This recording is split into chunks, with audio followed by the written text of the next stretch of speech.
Let these losers say whatever they want. I believe in you. You can do it. God had made promises to Abraham about the covenant coming through his son. As far as Abraham's reasoning, it was God made his promises about this son. Therefore, even if I kill him, God is going to raise him from the dead.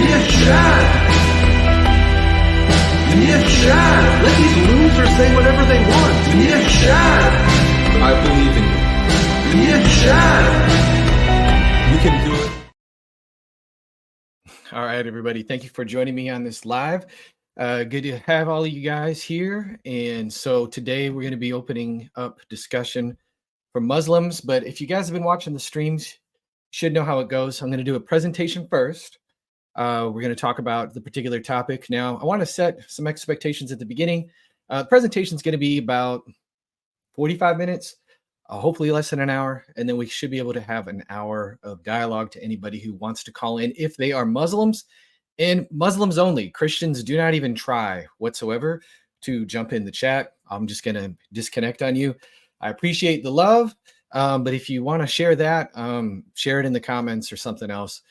This is not for that. Maybe one day in the future, we'll open up a stream where if you have doubts, questions, things like that, we could do just kind of an Ask Me Anything.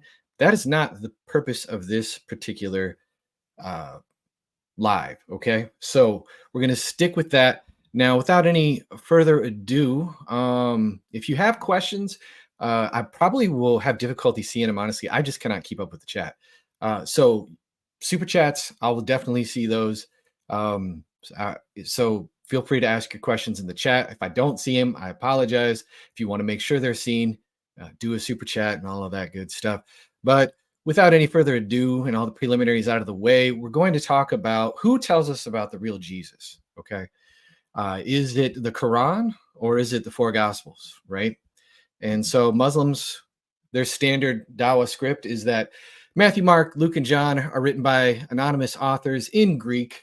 We'll throw that one in there because they like to use that long after the events, making them corrupted narratives, and they're also contradictory.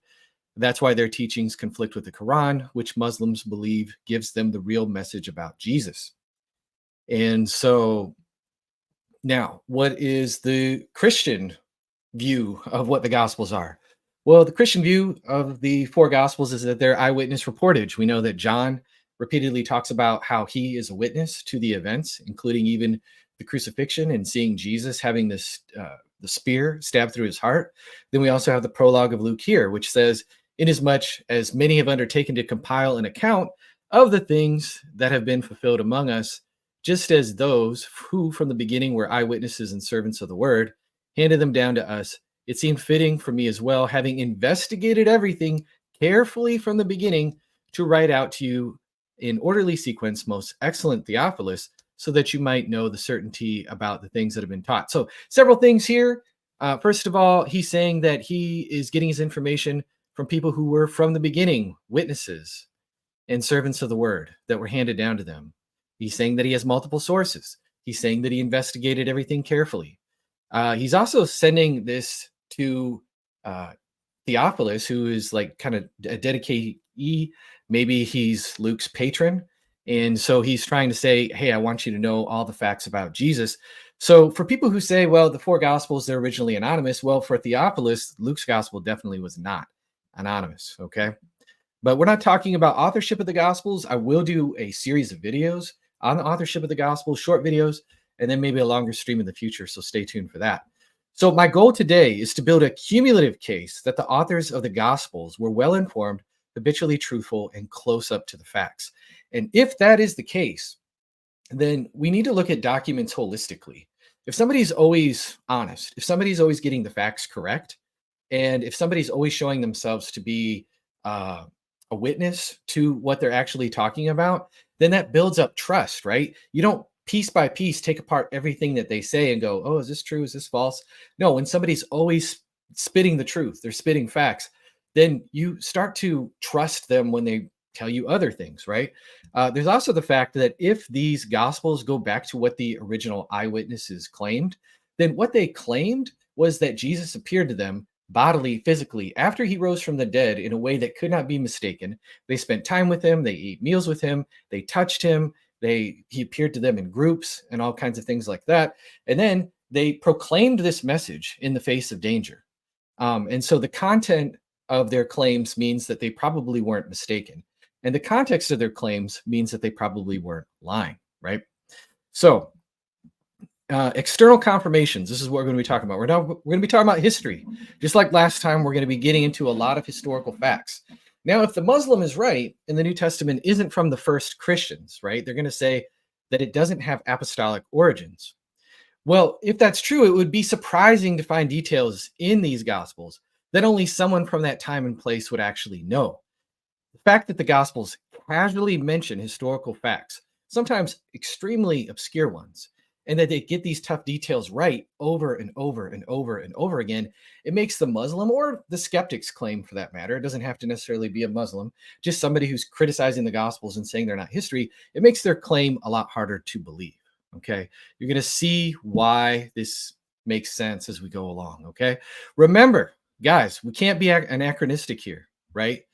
There's no Google, all right? They didn't have Wikipedia, right? They didn't have local libraries even where they could go through the card catalog and find the, use the Dewey Decimal System and pull a book off the shelf and open it up in its binded pages and flip to page 78 in the encyclopedia, whatever, Judaica, and find out, oh yeah, this is where this particular location was, and this is the name of this ruler and how long they were there and all that other stuff. They didn't have that information at their disposal. There were a few libraries here and there, but they were a lot fewer and farther in between, and they were using scrolls. So unrolling a dusty scroll and having to find the information that you're looking for to invent a narrative that is basically totally made up for you to insert little historical details to make it sound real isn't something that's really easy to do. And in fact, we're going to find out by looking at the Quran that when the Quran tries to do these kinds of things, the Quran makes a ton of mistakes. And that's going to be kind of the punchline. As we're contrasting, we're not just looking at the reliability of the Gospels here, we're also putting the Quran to the exact same test. And we're going to find out over and over and over again, when you're trying to make up stories about places that you weren't at and things that you didn't see, you make mistakes. And the Quran definitely does that. So yeah, here's the first example. Archelaus, all right, he was the son of Herod. In Matthew 2:22, we'll just read the verse. But when Joseph heard that Archelaus was reigning over Judea in the place of his father Herod, he was afraid to go there. And being warned in a dream, he withdrew to the district of Galilee. So for the context, if you guys remember, this is after the slaughter of the innocents, right? Herod heard from the Magi that Jesus, the king, was born, the Messiah was born. And he was like, sure, I want to worship him. Wink, wink. No, he didn't. So when they didn't come back and he found out that basically they left him on red, they never got back to him. Yeah, he was mad. And so he had everybody in Bethlehem 2 and under killed. Okay. So, but the Holy Family, they escaped and they went to Egypt. All right. And so this is just right after that. Okay. And so Herod's now dead. He knows he can go back. He's planning on going back to Bethlehem, but then he finds out that Archelaus is the person who is up there ruling, and he's like, uh-oh, I can't go back there. I got to go to Galilee instead. Well, why? Well, Herod the Great had died, as I mentioned. Archelaus took his place not long before March 4 BC, when hundreds of thousands of Jews made the pilgrimage to Jerusalem to celebrate Passover, including Jews from Egypt. Egypt had a large Jewish population, and this is according to the Jewish historian Josephus. As the feast approached, there was a clash between some angry Jews in the temple and a group of Roman soldiers, and some soldiers were killed. What had happened was a year before, Herod did something mean to some Jews in the temple, and people were still bitter about it. And so there was a dispute that broke out, and some Jewish people grabbed some stones at Roman soldiers and stoned a couple of them to death. Well, Archelaus was not happy, and in a panic, he pulled "There's a New Sheriff" routine out of his deck there, and he's like, "Oh no, I'm the new ruler here, and I'm going to have a heavy hand. You thought my dad was tough? I'm going to put you boys down." And he sent a troop of armed horsemen to surround the entire temple. he had orders. He sent orders to not let anyone leave the temple and not let anybody else get inside. Then he sent in soldiers and slaughtered 3,000 Jews in the temple. Passover was canceled, y'all. I mean, think about how serious there was. There was no Passover that year. That would make him incredibly unpopular. And not only that, also kind of fearsome. So, as Mary, Joseph, and Jesus made their way north from Egypt, they must have encountered distraught Jewish pilgrims headed back to home, carrying the news of Archelaus' massacre. Having fled Judea to escape from one homicidal maniac of a king, Joseph understandably decided that going back to Bethlehem was not a good idea, and he goes to Nazareth, okay? And so there you go. All of that fits. I hope you guys see that. If you see that, if you're following along, leave some ones in the comments there, just to make sure that we're tracking. And I would appreciate that, just to make sure if you're understanding. If you have questions, again, feel free to ask them if you need something clarified. I might not see it. I will try to look at the chat as much as I can, but I'm not going to be distracted by it as much as last time. So if you do a super chat, though, that bookmarks it in my system, and I can definitely see it. I don't care. Do the smallest amount. If you feel like you're strapped for cash, you just want your question answered. Your $2 doesn't help me much. Okay. I mean, I appreciate it. It's a blessing, but it just helps me see the actual questions. So seeing some ones in the chat. So it looks like you guys are following. Data over dogma, sons of dust. Well, this is the data. That sounds like a Dan McClellan line. Unfortunately, Dan's got a lot of dogma and sometimes not a lot of data. And so John is fan fiction. Okay, we'll see. We'll see about that, sons of dust. We'll see if how much fan fiction John is. All right. So the Quran has some stories about Jesus' childhood. This is from Surah 19:22 through 26. Thereupon she conceived him and retired to a far-off place. And when she felt the throes of childbirth, she lay down by the trunk of a palm tree, saying, "Oh, would that I died and passed into oblivion." But a voice from below cried out to her, "Do not despair. Your Lord has provided a brook that runs at your feet. And if you shake the tree of this palm tree, it will drop fresh ripe dates into your lap. Eat and drink and rejoice, and you shall, and should you meet any mortal, say to him, I have vowed a fast to the merciful, and I will not speak with any man today." Okay. So, yeah, okay. Like, where is this even taking place? There's no context here. There's no historical background here. This is just kind of taking place somewhere where apparently there are date trees, and that's about it. We don't know much, but we do know that there was a gospel circulating around Arabia in the 6th and 7th century called Pseudo-Matthew. Then the child, who was sitting with a happy countenance in his mother's lap, said to the palm, "Bend down your branches, O tree, and refresh my mother with your fruit." And immediately at his command, the palm bent its head down to the feet of Blessed Mary, and they gathered from its fruits, for which they refreshed themselves. Then Jesus said to it, "Raise yourself, O palm." So Jesus, the little infant Jesus now, is talking. "Let the waters flow so that we may quench our thirst from it." And immediately it raised itself, and there began to gush out by its root a fountain of water. Yada, yada, yada. You guys get the idea. So, all right. So are we going to trust plagiarized narratives from the 6th and 7th century about Jesus? Or are we going to trust people who were first century witnesses? It seems pretty obvious to me that the Quran is borrowing something here. All right. So the temple, John 4:19 through 22. Somebody said that John is fan fiction. Let's see about that. The woman said to him, "Sir, I perceive that you are a prophet. Our fathers worshipped on this mountain, but you say that in Jerusalem is the place where people ought to worship." Jesus said to her, "Woman, believe me, the hour is coming when neither on this mountain nor in Jerusalem will you worship the Father. You worship what you do not know. We worship what we know, for salvation is of the Jews." So yikes. So she mentions this mountain, and she's saying, we worship on this mountain. It's Mount Gerizim, y'all. And we'll see that in just a moment. But then Jesus is like, pretty soon, none of this, what mountain you worship on is going to matter. But you Samaritans, you don't even know who you're worshiping. So is Jesus being like racist here? Is he being mean? Like, what is going on? What is the story here? So Josephus gives us the background. The Samaritans were afraid of an insane king, a Greek king, Antiochus IV, would attack them when he came to attack the Jews. If you guys remember Maccabees, they were attacked by Antiochus, and the Samaritans, being their neighbors, they were worried. They were afraid. Now, the Samaritans said, yeah, we worship Yahweh. We worship Yahweh, except when we got a gun to our head, then suddenly they send this long, lengthy letter to Antiochus IV, basically, for a lack of better terms, kissing his butt and saying, please, please, please don't hurt us.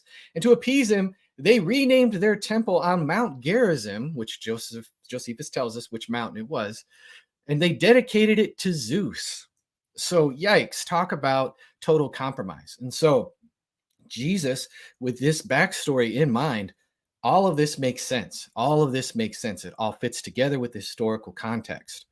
Okay, now compare that. Oh, well, there's more on the Samaritans. Let's talk about another example. And then we'll talk about how the Samaritans are discussed in the Quran. It gets actually pretty funny here.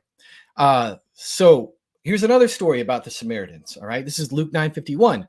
When the days drew near for him to be taken up, he set his face to go to Jerusalem, and he sent messengers ahead of him who went and entered the village of the Samaritans to make preparations for him. But the people did not receive him because his face was set toward Jerusalem.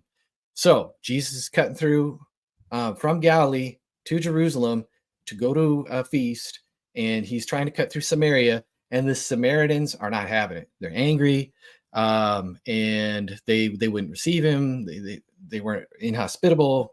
It wasn't a good situation. So what's the deal with that? Well, again, Josephus tells us, oops, jumped a little bit ahead there. The Samaritans were some pretty touchy people. They were a touchy bunch. It was the custom of the Galileans, this is Josephus, who went up to the holy city at the feast. So Josephus tells us that Galileans used to try to cut there, and they tried to travel through to the country of Samaria.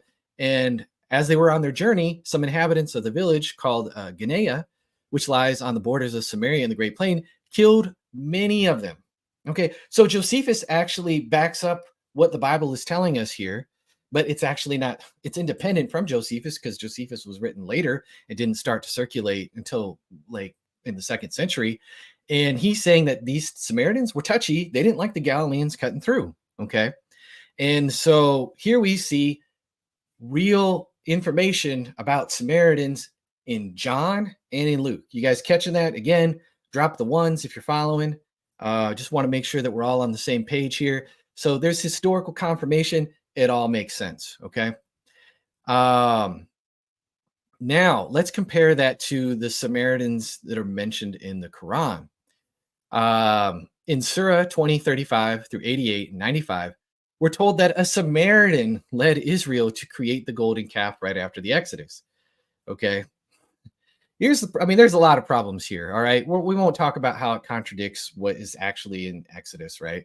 But, you see, it's being corrected. You see, like they're correcting the narrative with the corruption from the Jews. You see, no, that's not what's happening here. Here's the problem is Samaria didn't even exist until centuries later. Okay. So there couldn't be Samaritans in the time of the golden calf and the Exodus because they didn't even exist. They didn't show up until after the Assyrian invasion of the northern kingdom, way long after Moses' time. Okay. So this is what history looks like when you're looking at the Gospels. This is what fiction looks like when you're looking at the Quran. The Quran makes a huge historical mistake. All right. So I hope you guys can see when you touch real money, when you feel a counterfeit bill, this is what they teach bankers, you can tell instantly like something is not right. And when you're reading the Quran, it's pretty obvious that something is not right, where this is what we would see in actual historical reportage with the Gospels. It all makes a whole lot more sense. Now, somebody I think I saw in the chat, a Muslim said, well, the guy's name was Samaria. Okay, well, that seems like a pretty ad hoc, desperate move to make. Were people even named that back in Moses's time? And like, it seems to me a little more clear that it says from the text that it's a Samaritan. So that just seems like a little bit of mental gymnastics there. So coins. Let's talk about coins. There's the stater, Matthew, who is a tax collector, according to the gospel. He's traditionally ascribed to writing the Gospel of Matthew, the first gospel that we have in our Bible. He records the story of Jesus paying the temple tax. Now, Matthew distinguishes the way that he writes out the words in Greek between tax collectors for the Romans and the temple tax collectors. If you remember the story, a temple tax collector came to Jesus and said, hey, does your master, he comes to Peter, excuse me, and he says, does your master pay the stater tax, or the 2 drachma tax, excuse me, I'm butchering it a little bit. Does he pay the 2 drachma temple tax? And Peter's like, yeah, I think he does. Let me go ask him.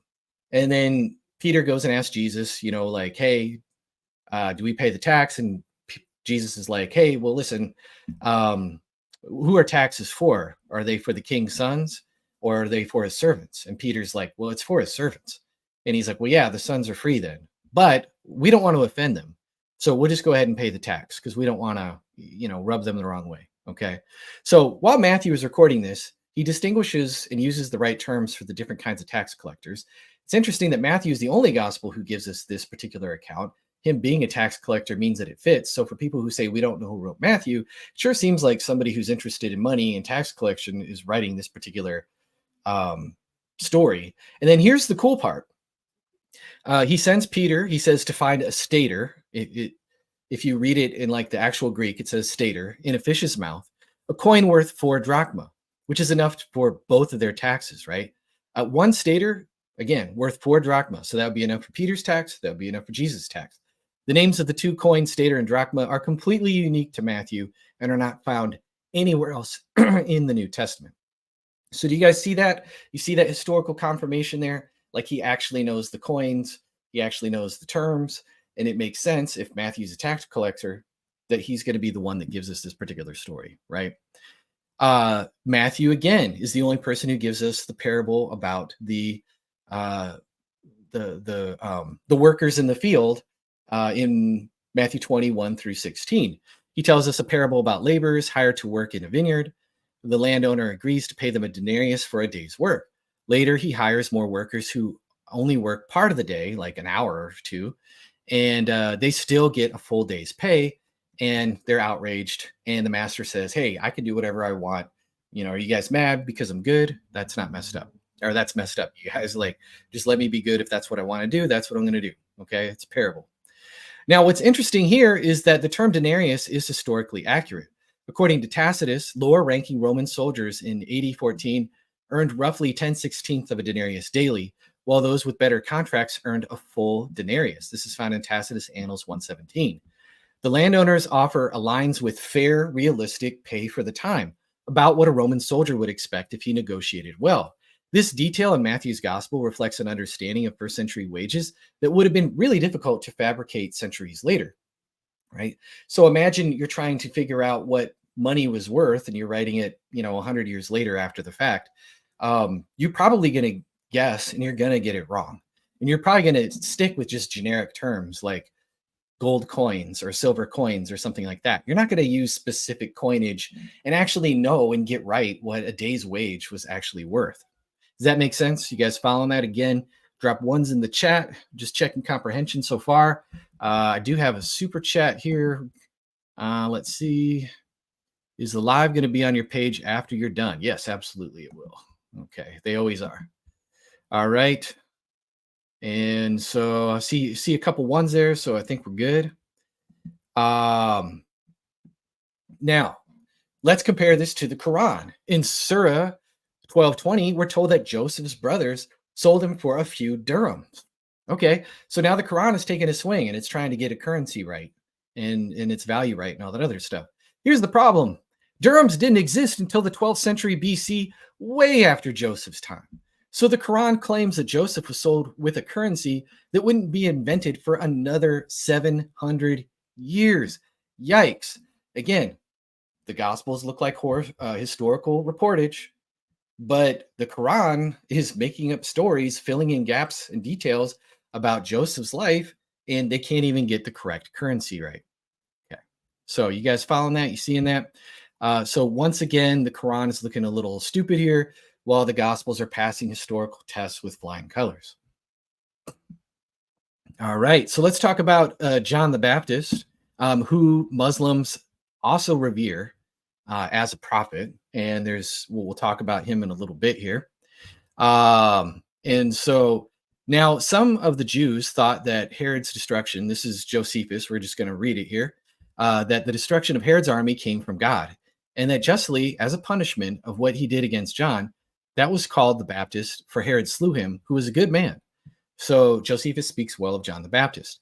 Herod, who feared lest the great influence John had over the people put it into his power and inclination to raise a rebellion, accordingly, he sent a prisoner out of Herod's suspicion.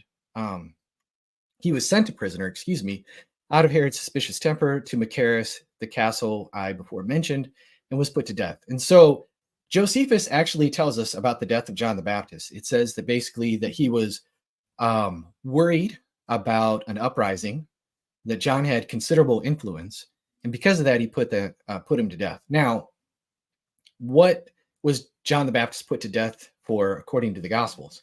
I'm going to take a drink real quick. It was that he was calling out the fact that he married his brother's daughter, right? Or his brother's daughter. His brother's wife, right? Excuse me, not his brother's daughter. He took a page out of the Muhammad book here, and he's starting to marry people that he ought not marry, okay?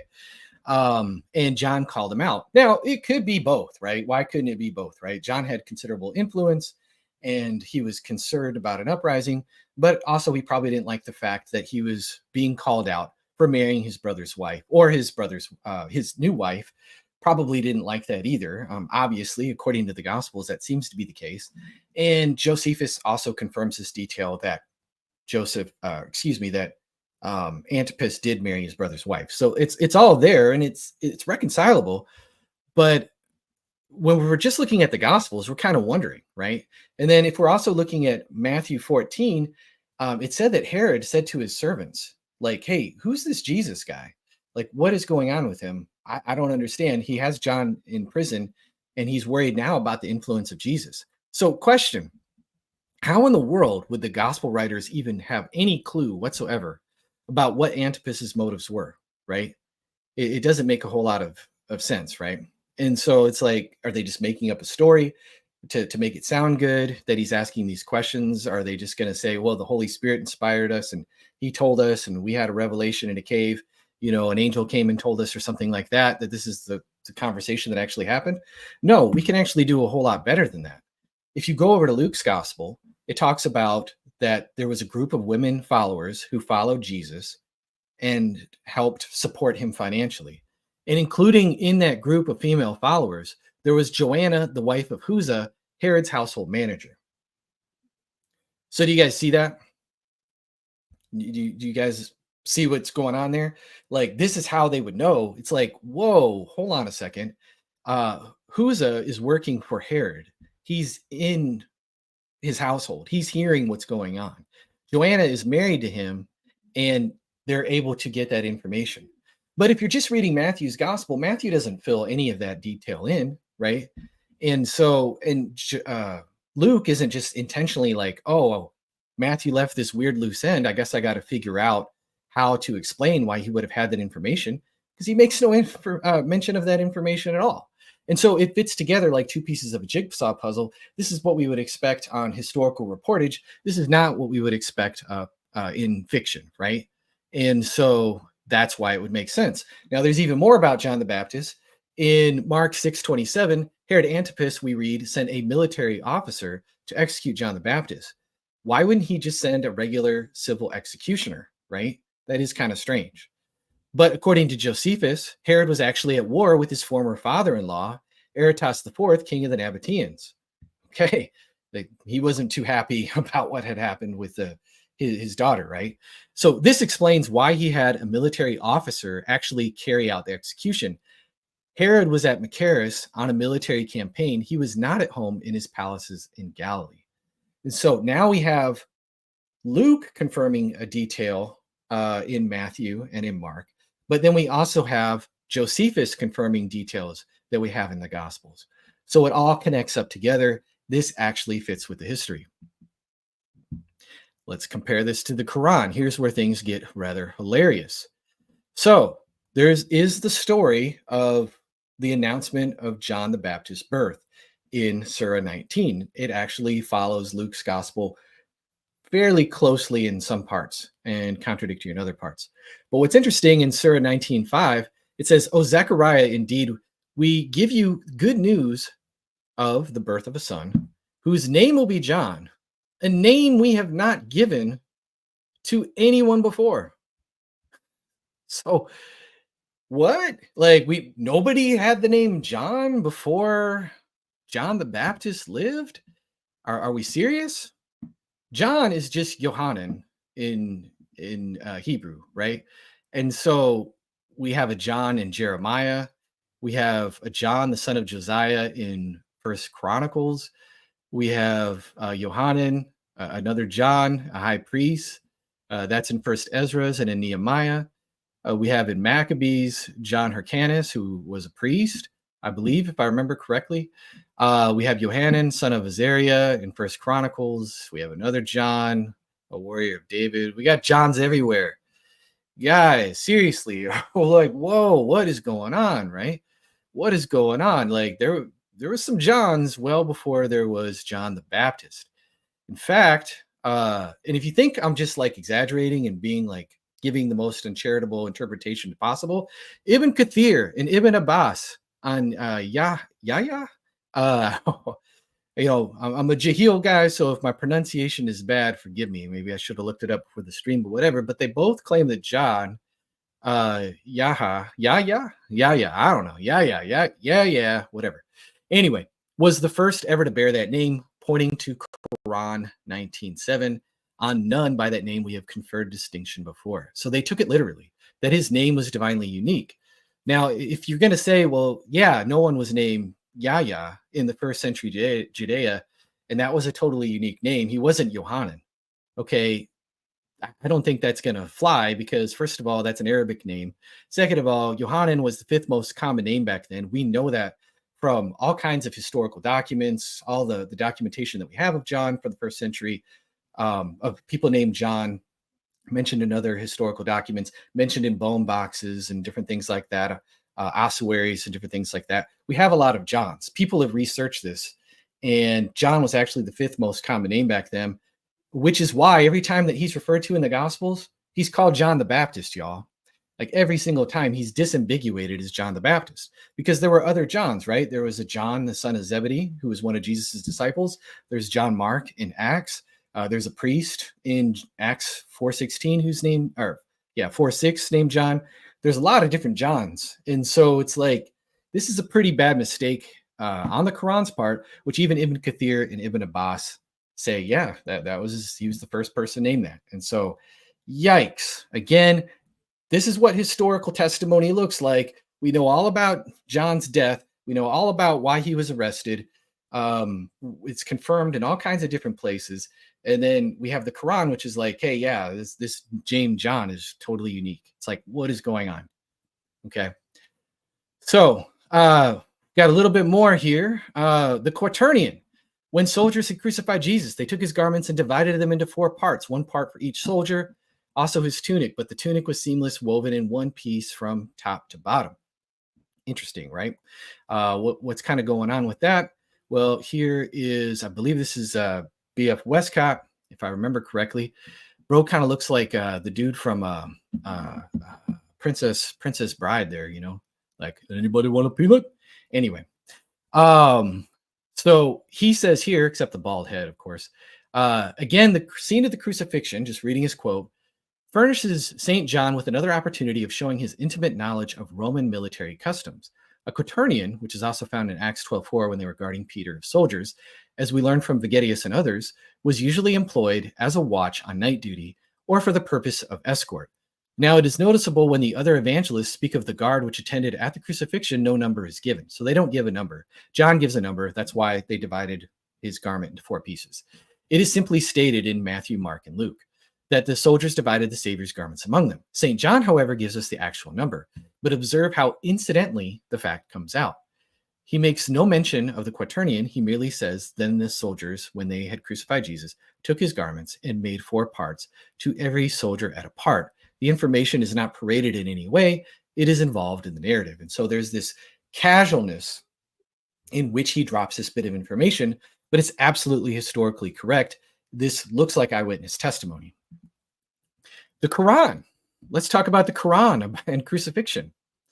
All right. And so, Surah 1241, Surah 2071 claim that the Egyptians used crucifixion during the time of Joseph and Moses. So, according to the Quran, people in Joseph's time, I'm talking about Genesis Joseph, not Jesus' daddy Joseph or adopted daddy Joseph. No, Joseph, the son of the son of why am I drawing blank? Abraham, Isaac, and Jacob, Jacob's son. Jeez. Okay. Wow. Like brain fart moment there. All right. So Joseph and Moses. All right. Egypt. There was no crucifixion until the Persians came along in the 6th century BC, long after Joseph and Moses lived. And so, holy cow. All right. Again, glaring anachronism. They're claiming that there are crucifixions happening way before they were happening in a land where they weren't happening. So what exactly is going on here? This is, again, a huge historical blunder on the part of the Quran. But when the Gospels are talking about the crucifixion, they're getting little details right and all kinds of things correct, okay? So this is ironic because Surah 4:171, when it's talking about the crucifixion, claims that people who say that he was crucified are in doubt. They have no knowledge whatsoever. They're only making assumptions. So who am I going to trust here? Somebody who absolutely looks like an eyewitness, or somebody who doesn't even know when crucifixions were happening and were claiming they were happening at a time that they weren't happening? All right, the Quran on Jesus' miracles. Surah 5:110. We'll just go ahead and read it. The day when Allah will say, "O Jesus, son of Mary, remember when I taught you writing and wisdom and the Torah and the gospel, and when you designed from clay what was like the form of a bird with my permission. Then you breathed into it and it became a bird with my permission. And you healed the blind and the leper with my permission. And you brought forth the dead with my permission. And when I restrained the children of Israel from killing you, you came to them with clear proofs, and those who disbelieved among them said, this is not but obvious magic." Okay, so here's the Quran talking about Jesus's miracles. But does the Quran, if you just had the Quran, and you're going to say as a Muslim that Jesus did miracles, and you're going to say that the only reliable source that we have for Jesus's miracles is the Quran, what evidence is that to anybody? What evidence do we have that he actually did heal the blind, or that he did really resurrect the dead? We have the Quran's word for it. We have a giant trust me bro, and this is a source that's written several centuries after Jesus lived, right? So if you're going to say the Gospels are just kind of mostly corrupted narratives and different things like that, and you can't really trust them, and the Quran's our best source about the historical Jesus, well, you have very little evidence at all whatsoever. Nothing that anybody could even begin to investigate other again than you just have to take the Quran's trust me bro on it. And so, but with the Gospels, we actually see, even in stories where there are miracles, lots of marks of historical truth, right? And so the Quran says Jesus raised people from the dead. And so what do we see in Luke 7:11? There's the widow, 7:11 through 17. There's the widow at Nain, and Jesus resurrects her son, right?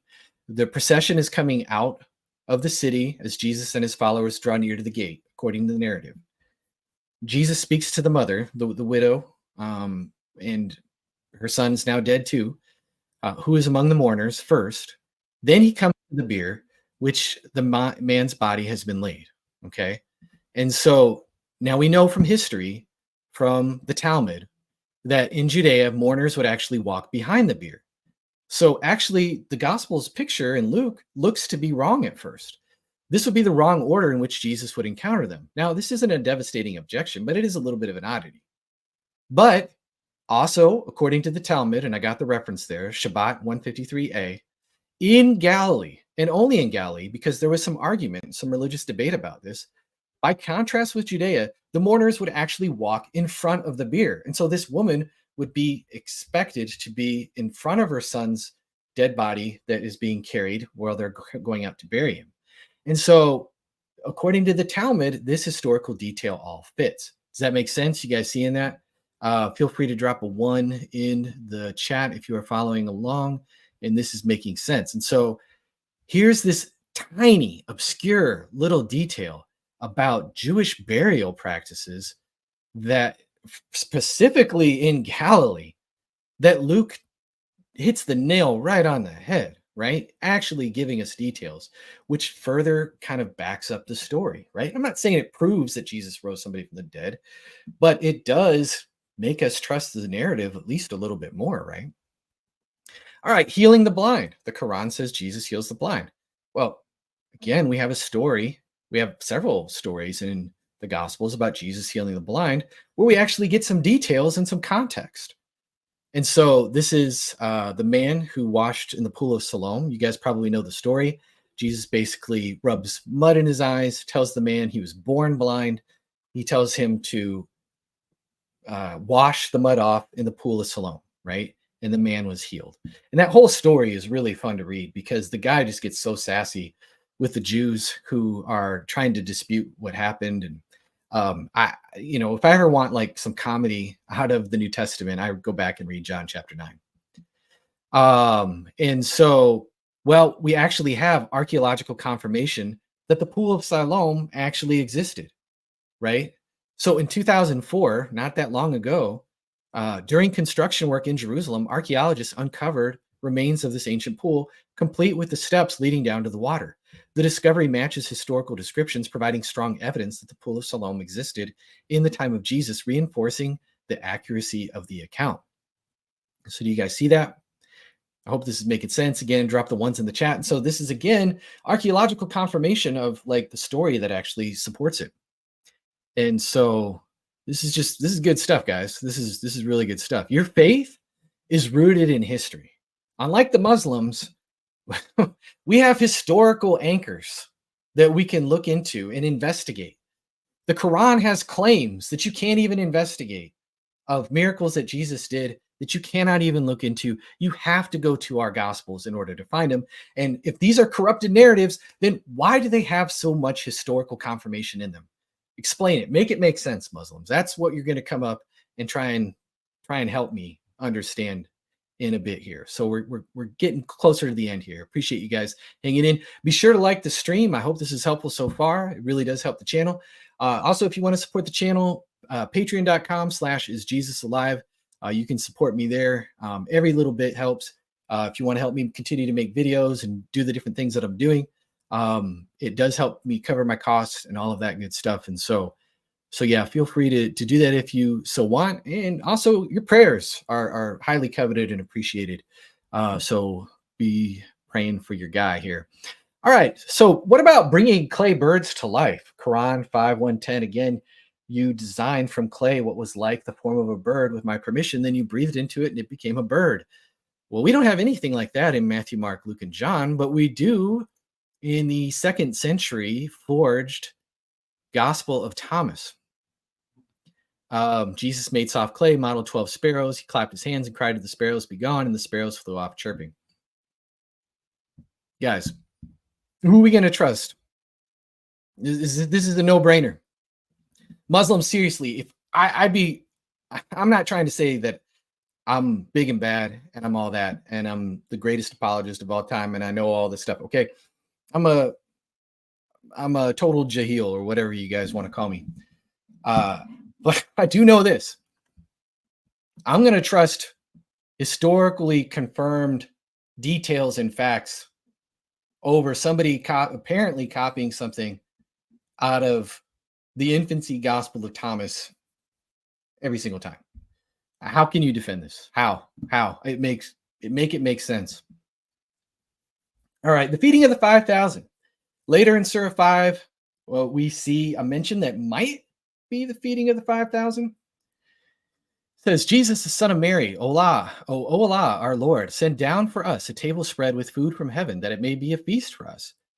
For the first of us and for the last of us, and a sign from you. Give us sustenance, for you are the best of sustainers. And Allah said, surely I will send it down to you, but whoever shall disbelieve afterwards from among you, surely I will chastise them with a chastisement with which I will not chastise anyone among the nations. Wow, the beauty and elegance of this book. Like, anyways, some people think, some Muslims even think, that this is referring to the feeding of the 5,000. Some say they don't know, something else. Some say that it could be like the Last Supper, which is weird because that's the Eucharist. It's about Jesus's death. So, but we have historical evidence that supports in the Gospels the feeding of the 5,000. Mark 6:31 through 39. This is the setting for the feeding of the 5,000. Verse 31, 39, it says, and he said to them, come away by yourselves to a desolate place and rest for a while, for many were coming and going, and they had no leisure to eat. So there was a lot of people, big crowds. What's that about? And then Jesus commanded them to sit in groups on the green grass. Okay, grass is green. Interesting. All right. So about that green grass, in Palestine, most of the time the grass looks like this. Don't look at those bushes there. Look at the grass on the right. All right. Not a lot of green grass. It's typically brown. Okay. Here is the rain season for Palestine. Okay. You see in January, December, November, February, there's a rainy season, March a little bit, but the rest of the time it's pretty dry there, and the grass there is green. And so we have in John's gospel, completely different, same story, but different version, different details. John tells us, but Mark does not, that it was Passover and the feast of the Jews was at hand. The weeks just before and after Passover are the growing season in Palestine. And Passover season, the roads would be thronged with great crowds of pilgrims, right? So Josephus said there were millions. Maybe he's exaggerating. Maybe there was a few 100,000. That's still a lot of people. That would explain all the hustle and bustle, all the crowds, and that would also explain why the grass is green. Also, Passover season is when the barley harvest is. And in verse 8 in John's gospel, I believe it's Andrew who points out that there's a young boy here with 5 barley loaves and 2 fish. Well, Passover is the time of the barley harvest. Again, this is all fitting together. Okay. Now keep that. We're going to keep talking about the feeding of the 5,000. I'm going to drop this verse. We're going to stick a pin in it. We're going to come back to it. So Jesus in Matthew 11, he takes the gloves off. He is mad. He's hot. And he says, woe to you, Chorazin. Woe to you, Bethsaida. For if the mighty works done in you had been done in Tyre and Sidon, they would have repented long ago in sackcloth and ashes. What mighty works? Nothing in Matthew has reported up to this point tells us any clue about mighty works done in Bethsaida. So stick a pin in that. We're going to come right back to it. Now, interlude. Say we're going to invent a gospel story.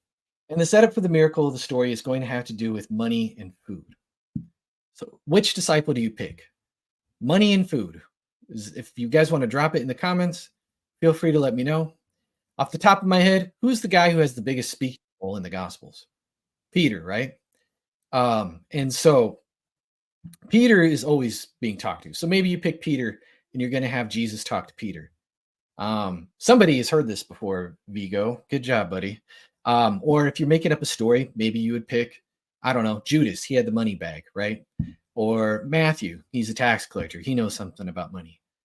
But who does Jesus talk to and ask this question to? It says, lifting up his eyes, then after seeing a large crowd was coming to him, Jesus said to Philip, where are these to buy bread so that these people may eat? Philip? Really? Philip talks 3 times in the Gospel of John. That's it. He's a very, very minor character. He does not have main character energy whatsoever. Like, what's going on? Why Philip? Well, we're going to find out in just a second. Luke 9:10 through 11 places the feeding of the 5,000 in Bethsaida.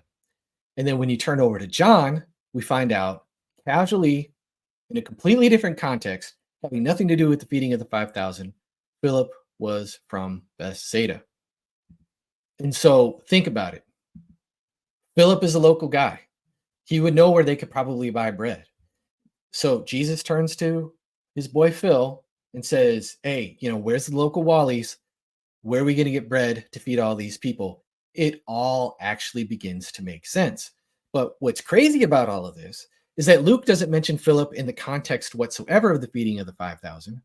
And John doesn't mention Bethsaida at all in the feeding of the 5,000 as the setting of where this miracle took place.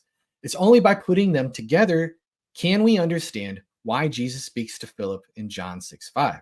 Does that make sense? You guys following that? Again, drop the ones. And so, again, this is what we would expect on historical reportage. This is not what we would expect in made-up narratives from people who had no idea. They weren't from Palestine. They weren't from Judea, whatever. And they're just making stories up about Jesus. Anonymous authors aren't even close to the events whatsoever, just writing fiction. Now, going back to those woes, Matthew, who often arranges his material thematically rather than chronologically, so Matthew doesn't tell things in chronological order always. He tells the story of the feeding of the 5,000 in chapter 14. And it's only by comparing Luke's account do we discover that the feeding actually took place before Jesus pronounced the woes over Bethsaida. So do you guys see that? That also makes sense. He's like, these miracles, these are big miracles. You guys aren't repenting. What miracles? Well, the feeding of the 5,000. Of course, it all fits together, but you don't get that from reading one gospel. You have to piece it together, but these aren't written like they're trying to explain one another. They're just telling the story as they know it, and they happen to interlock, just like what happens in real eyewitness testimony every single day. Does that make sense? Limp Bizkit worship album. This is a Washington Nationals hat, not a Yankees hat. It's a red hat and it's backwards and I'm white, so that makes me Fred Durst, I guess. Anyways, Jesus really meant those woes. Here's Mark. Mark doesn't tell us about the pronouncement of the woes whatsoever. He doesn't mention it at all, right? And he doesn't talk about the location of the feeding of the 5,000. He talks about the feeding of the 5,000, of course, but he doesn't mention location. And so, but here's a story where Jesus heals another blind man. They come to Bethsaida, and when people brought to him a blind man and begged him to touch him, and he took the blind man by the hand and led him out of the village. Then Jesus laid his hands on his eyes again, opened his eyes, his sight was restored, he saw everything clearly, and he sent him home saying, don't even enter into the village. So how serious was Jesus about those woes? He refused to heal the blind man in Bethsaida. He took him out of Bethsaida, and then he said, don't go back to that unbelieving town. You don't need their unbelief rubbing off on you. Don't even enter into the village, okay? But again, it's only by putting all of these details together.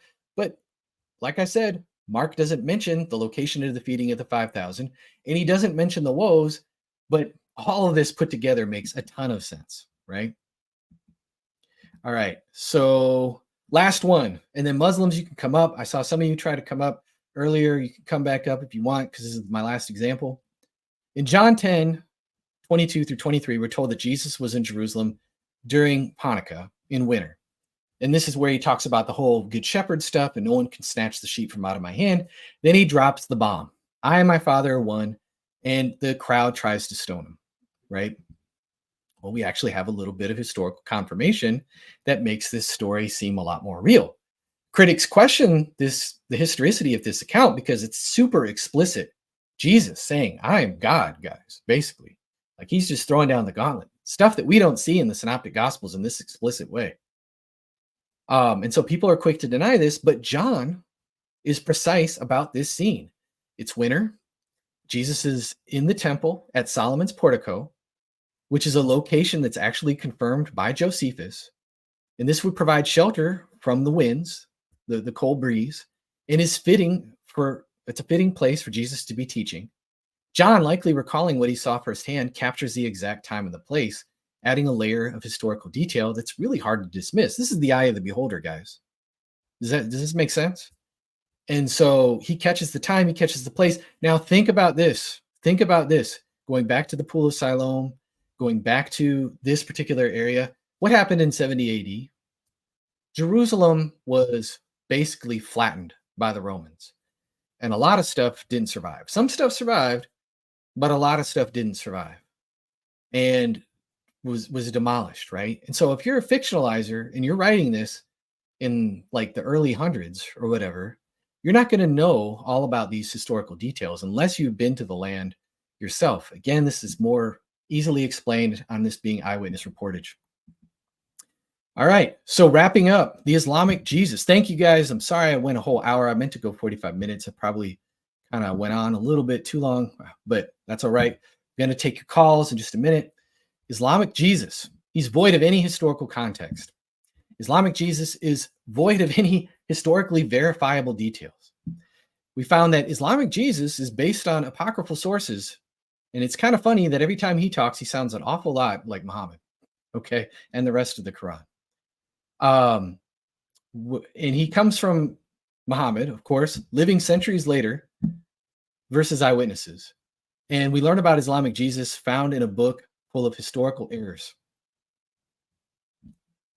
Okay, why am I going to trust you guys about the real Jesus? Why? When the New Testament Jesus is grounded in historical context with verifiable locations, events, and cultural details that I went over here. It's based on early sources and apparently eyewitness testimony written within decades of Jesus's life. So, I mean, it seems like a no-brainer. Now, a Muslim might say, well, what if the Gospels are just partially corrupted? Maybe they're just historical where it counts.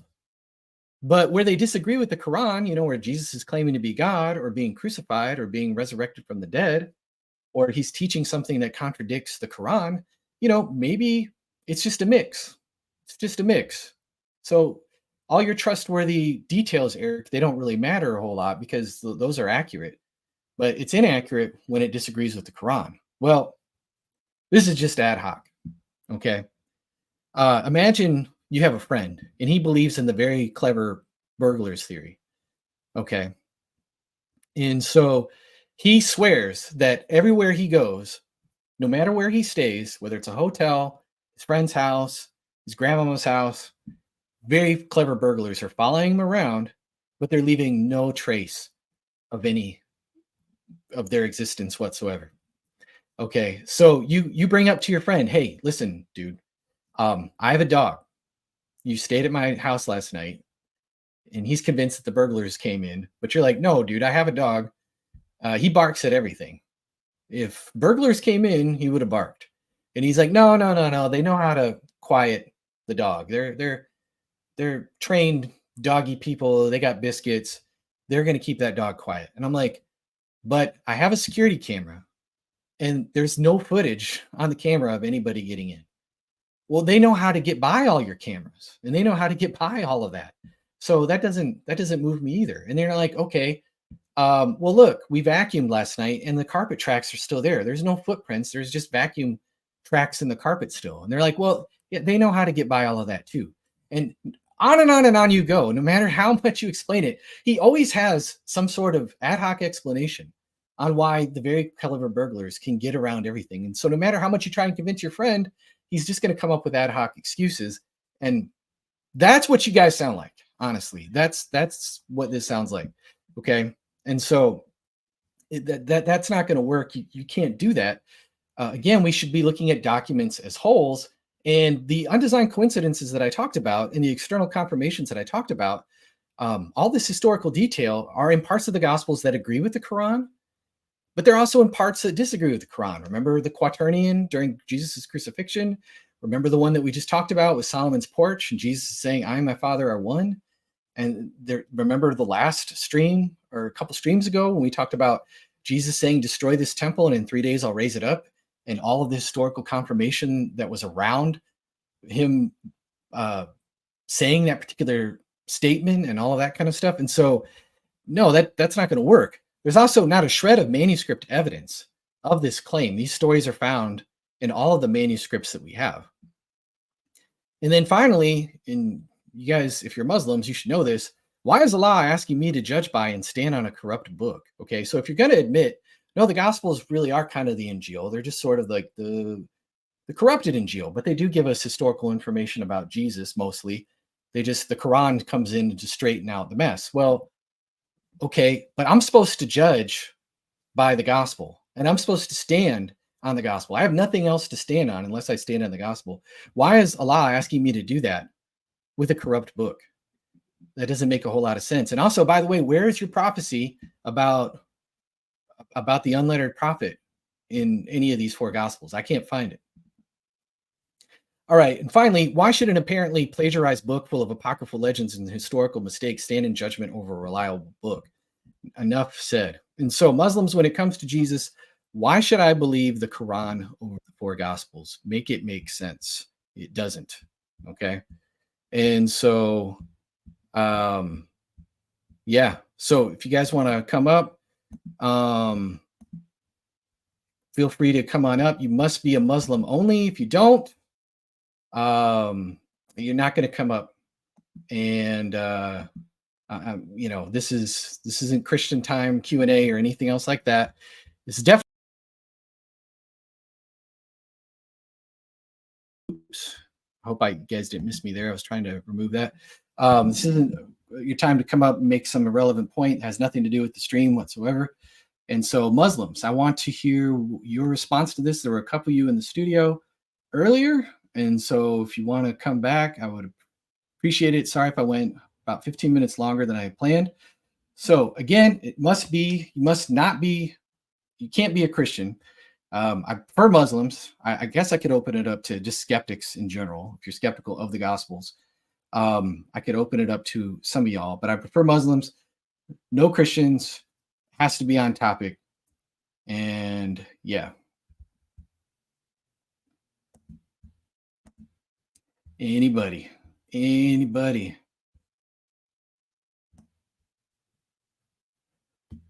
I would not come up if I were you either, honestly, because you have nothing to stand on.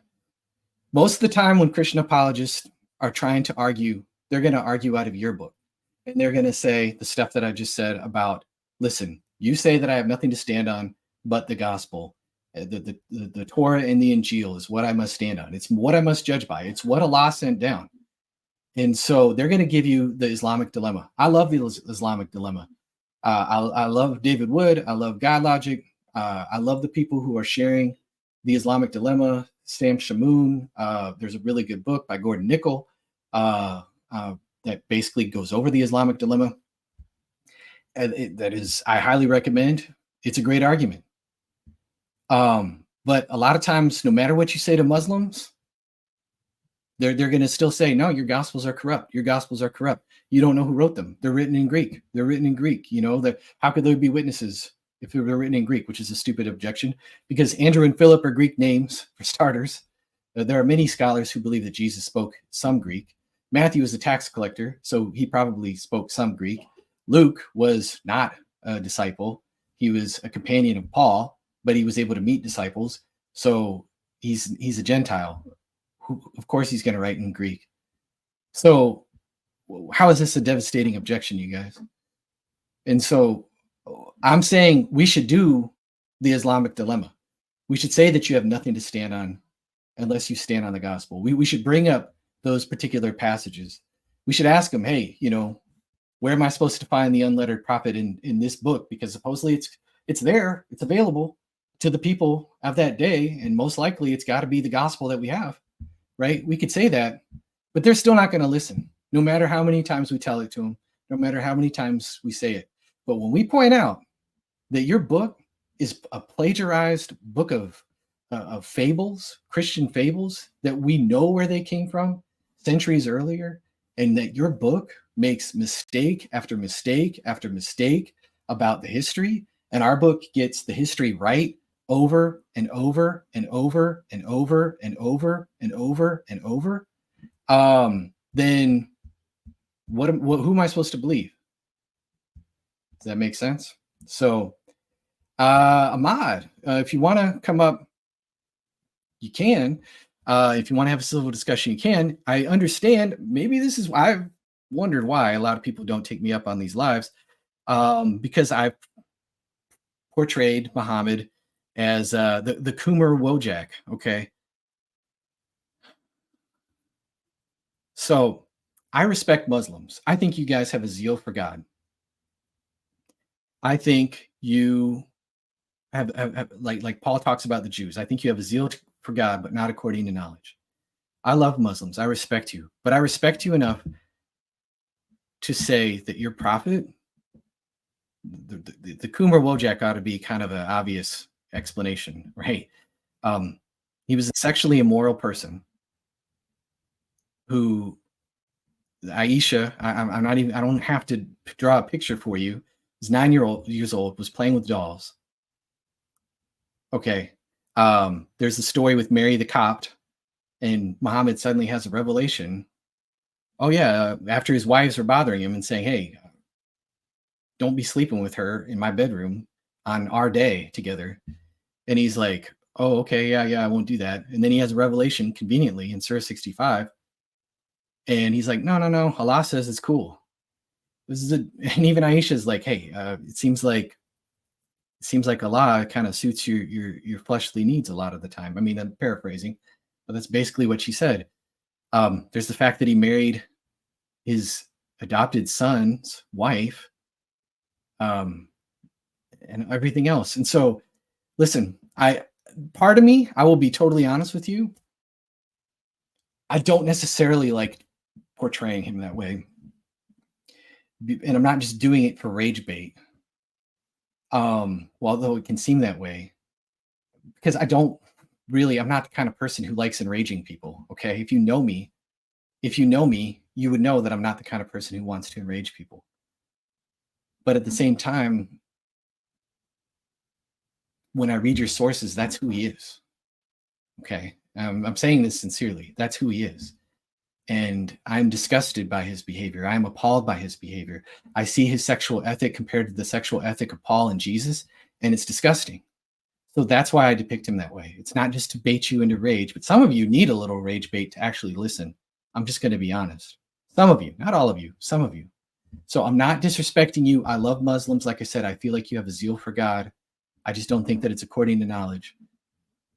But it's hard for me to respect your prophet. It's very, as a father of girls, including a 9-year-old girl, I can't respect that. I can't respect that. So I hope you understand that. All right. Muslim SKE, can you verify in the private chat? I mean, obviously by your screen name that you're a Muslim, you're not a troll.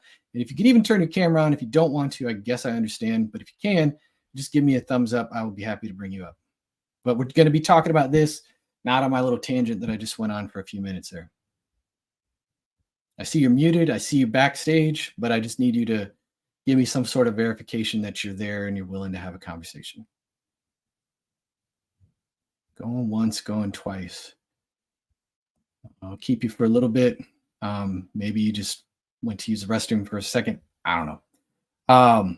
Now, some of you guys might have seen Bobby's Perspective did a response video to one of my videos about the question that no Muslims can answer.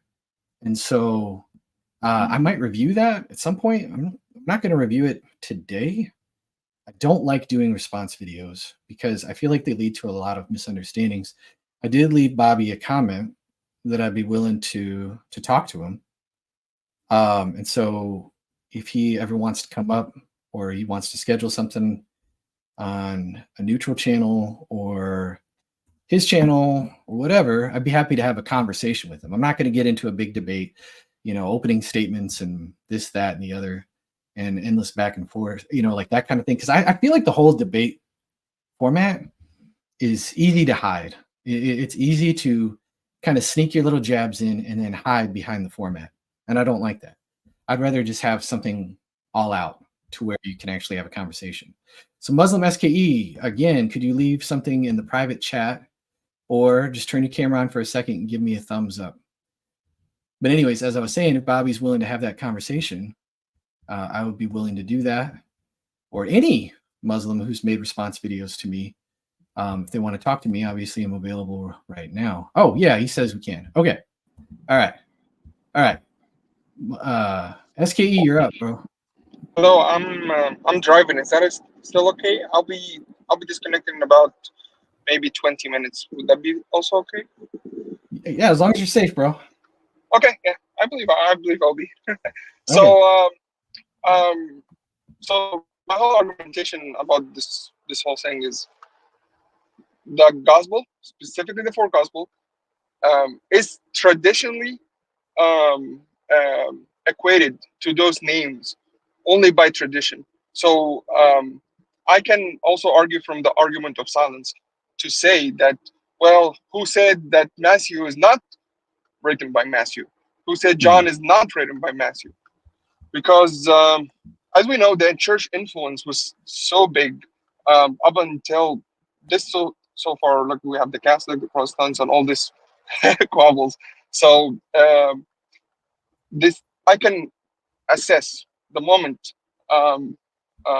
that they attributed the Gospels to those names only based on the argument of authority from the church itself. So, can you tell me and somebody who said that Matthew is not Matthew during that time? There's not. There is actually no rival tradition to the Which is very the traditional authorship. There is no rival tradition. And so now hold on. There was the first time that it was really somebody contested it was Faustus, that we really have strong record of. There were some gestures to the theologi who doubted the authorship of John's gospel, but there's not a whole lot that we know about the theologi, and they seem to be theologically motivated. Thus the name theologi. They didn't like the whole logos kind of high Christology that we would find in John's gospel. Yes. So Faustus the Manichaean was basically like, hey, we don't know who wrote them. And Augustine at the time said, hey, well, actually we do. Because, he basically says you're using a double standard. And I'm just kind of paraphrasing him here. He basically is like, how do we know who wrote Hippocrates or Plato or Varro or anything else, but by the unbroken chain of testimony that we have. And so can I get that point? Let me finish real quick, and then you're welcome to jump in. Let me just finish real quick. Okay. And so we have Irenaeus, who was a student of Polycarp, who was a student of John. Irenaeus is the one who first explicitly gives us Matthew, Mark, Luke, and John. Okay, now all four of them, but there were attributions of authorship before that, including Papias and others who mentioned the four. And then there's also now here's the point that I really want to get to. This is what I really want you to understand. Okay, we also have Justin Martyr. Okay, Justin Martyr was writing around 150 or so. Justin Martyr calls them the memoirs of the apostles. Okay, so he calls them the memoirs of the apostles, and he says that they were written by the apostles and their companions. Okay, and then when he specifically quotes Mark 3:7, without saying it's Mark 3:7, and I'm sorry, I know you're driving, so I'm trying to hurry because I know you're limited. He calls it the memoirs of Peter, which all the patristic evidence says that Peter was the one who was behind Mark's testimony. Okay, Mark's gospel. And so what I'm saying is based on the data that I'm giving, something very much like the traditional authorship of the Gospels must be true. And there's no good reason really to think that the traditional authorship isn't correct. But even if it's not exactly correct specifically, something must be true like it. The way Justin describes it lines up with all the data that I'm giving. And so, and then there's just all the manuscript evidence and all the external evidence we have all says exactly the same thing. Okay, so are all of them, when you mention old manuscripts, is one of these old manuscripts signed? Yeah, they have the gospel according to. So no, I'm asking, is it signed? Can we empirically verify that this was factually made by Matthew? This was factually made by John? No, we don't have any of the original manuscripts at all. Exactly. So all we have is an argument from authority. Let me equate, but the authority. No. But listen, the authority though. The problem is like, okay, again, you have to take all the historical. You did mention Eris, right? Which is an argument from authority. Yeah, he knew John, and traditionally he was a student of this and student of John. So yeah, it's an argument from authority. It's because it's basically telling an anti-vaxxer, hey, this guy is a scientist. You do not know what your argument is. It's an argument from But you're authority. saying that these people have no idea. When if Polycarp is a student, Well, of it's John, I'm not don't I'm you not think? I didn't mention they had no idea. I'm Okay, mentioning that the attribution to the words are not empirically verified, are not empirically accurate. So let me just but equate it to you're talking about I need like 100% certainty. I need the original no. manuscript I just signed need a by Matthew signature. Mark. That's all I asked is a signature. I But I that's an original manuscript. If it has a let me signature, then it would be an original manuscript. We don't even have that yes, for Paul's exactly, letters. But we which is don't the doubt. issue. But Which is the issue of the we don't doubt which is Paul's letters. Do you doubt Paul's letters? Do we have original manuscript of Josephus? well. Let me ask you Do we about have an original manuscript of Tacitus? well.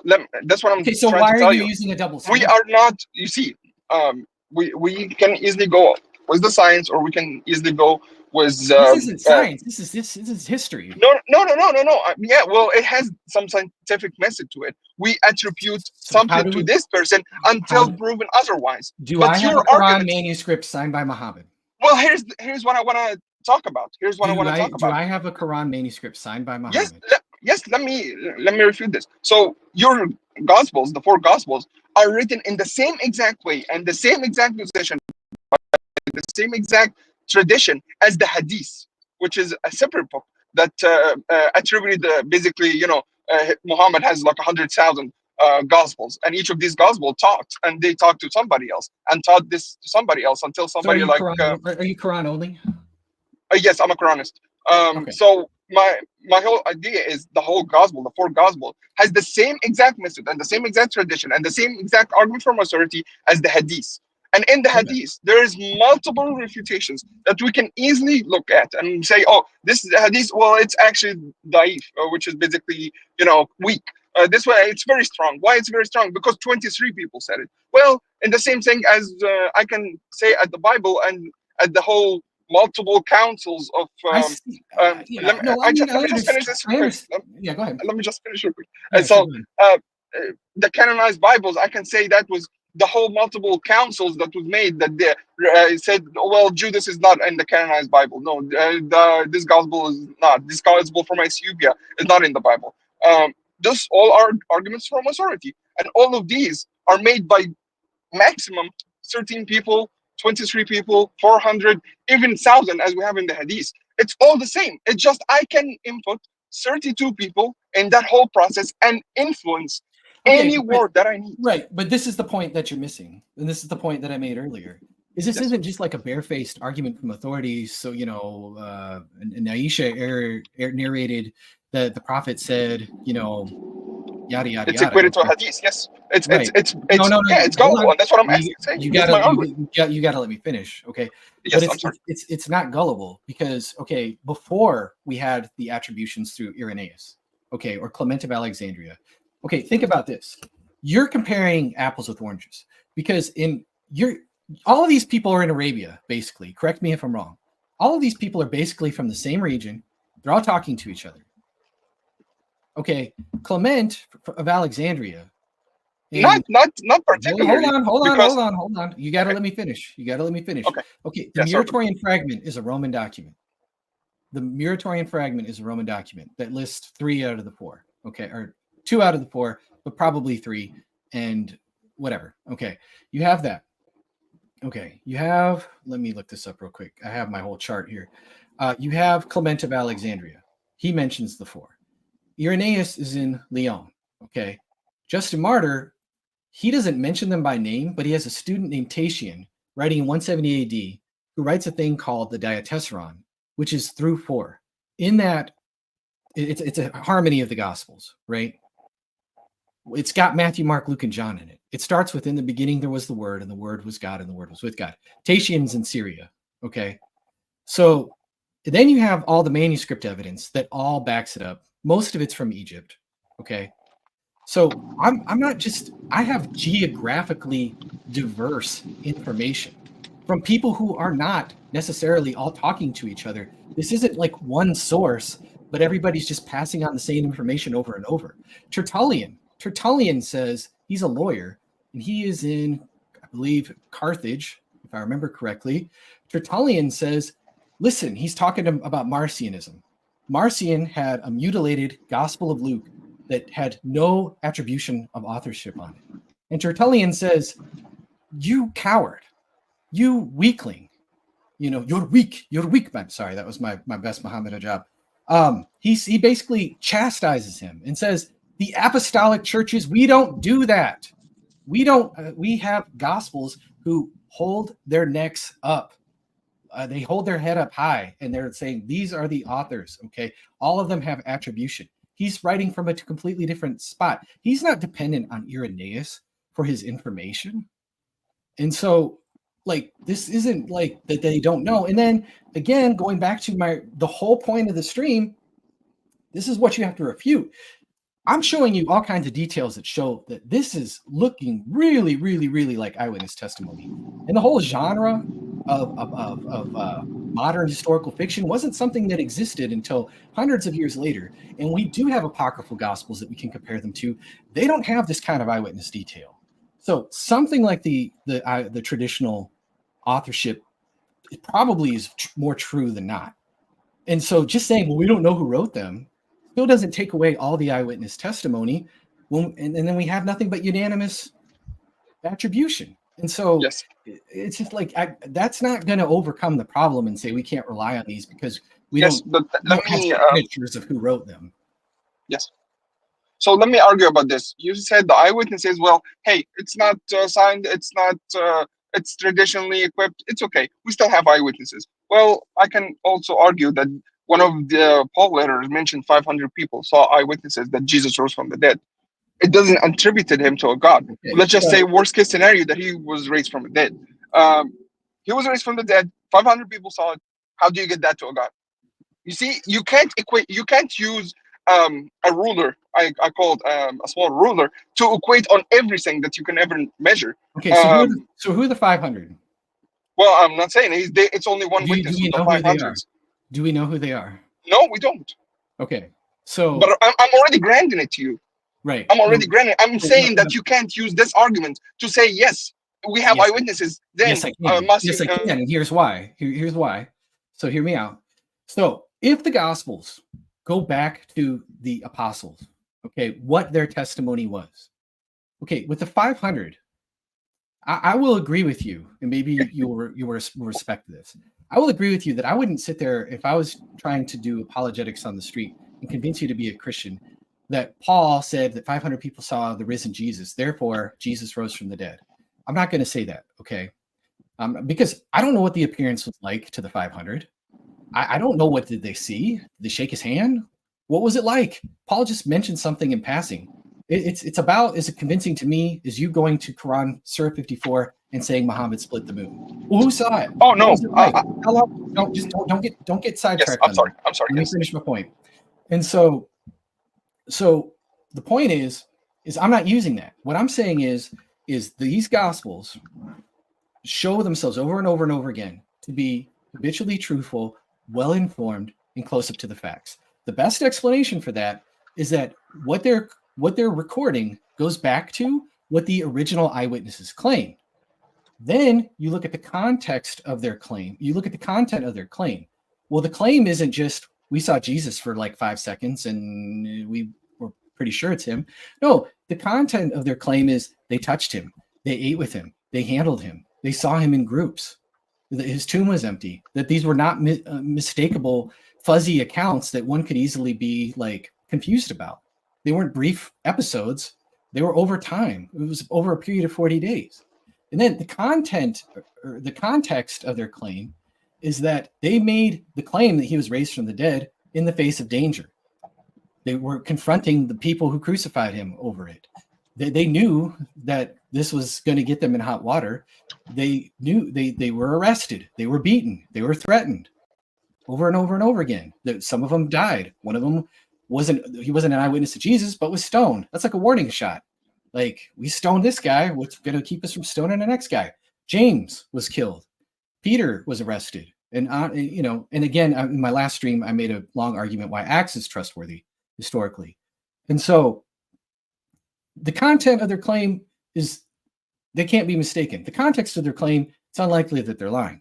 So that's not the argument. That's the argument that I'm actually making. Does that make sense? It does, but I can have the same arguments to mention Because if I can equate your same standard with, let's say, my religion, which is Islam, um, my standard, I would have multiple issues that conflates both uh, people together. And you did mention, do we have five separate documents, eyewitnesses? Because you did mention one of them said they touched, and one of them said it's not Flavi detail. So we have 500 documents, right? No, what I'm saying is we have So four. how did you know that? We have 4 gospels that go back to the original eyewitness. How did you know they touched him? Because that's what they claimed. And then they were willing to make that claim. They claimed? They claimed it, and they made the claim in the context of persecution. So yes, where did they claim it? In Jerusalem. No, I'm asking, how did you know that? Where is the document that says that they knew that? In the book of Acts. In the book of Acts in the Bible?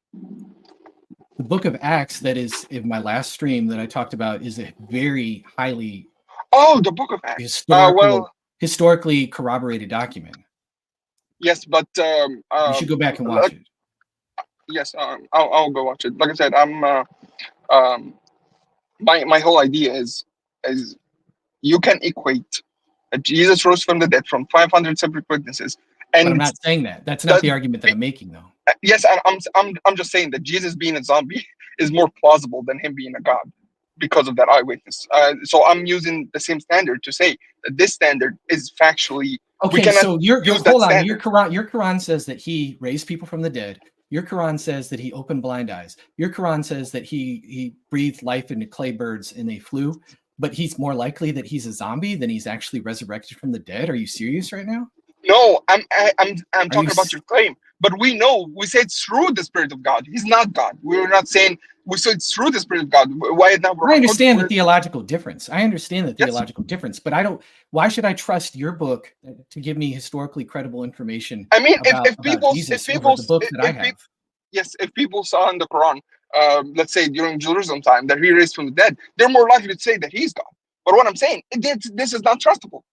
We can't verify eyewitnesses as being, this is what the claim is, and they saw it isn't, this is correct. There's a reason why the eyewitnesses argument is not even used in courts anymore, because people can be, they have their own biases, they have their own. Whoa. Okay, so in courts, eyewitness testimonies are not trustworthy under certain circumstances. No, it's the least empirical evidence. Hold on. You're butchering it.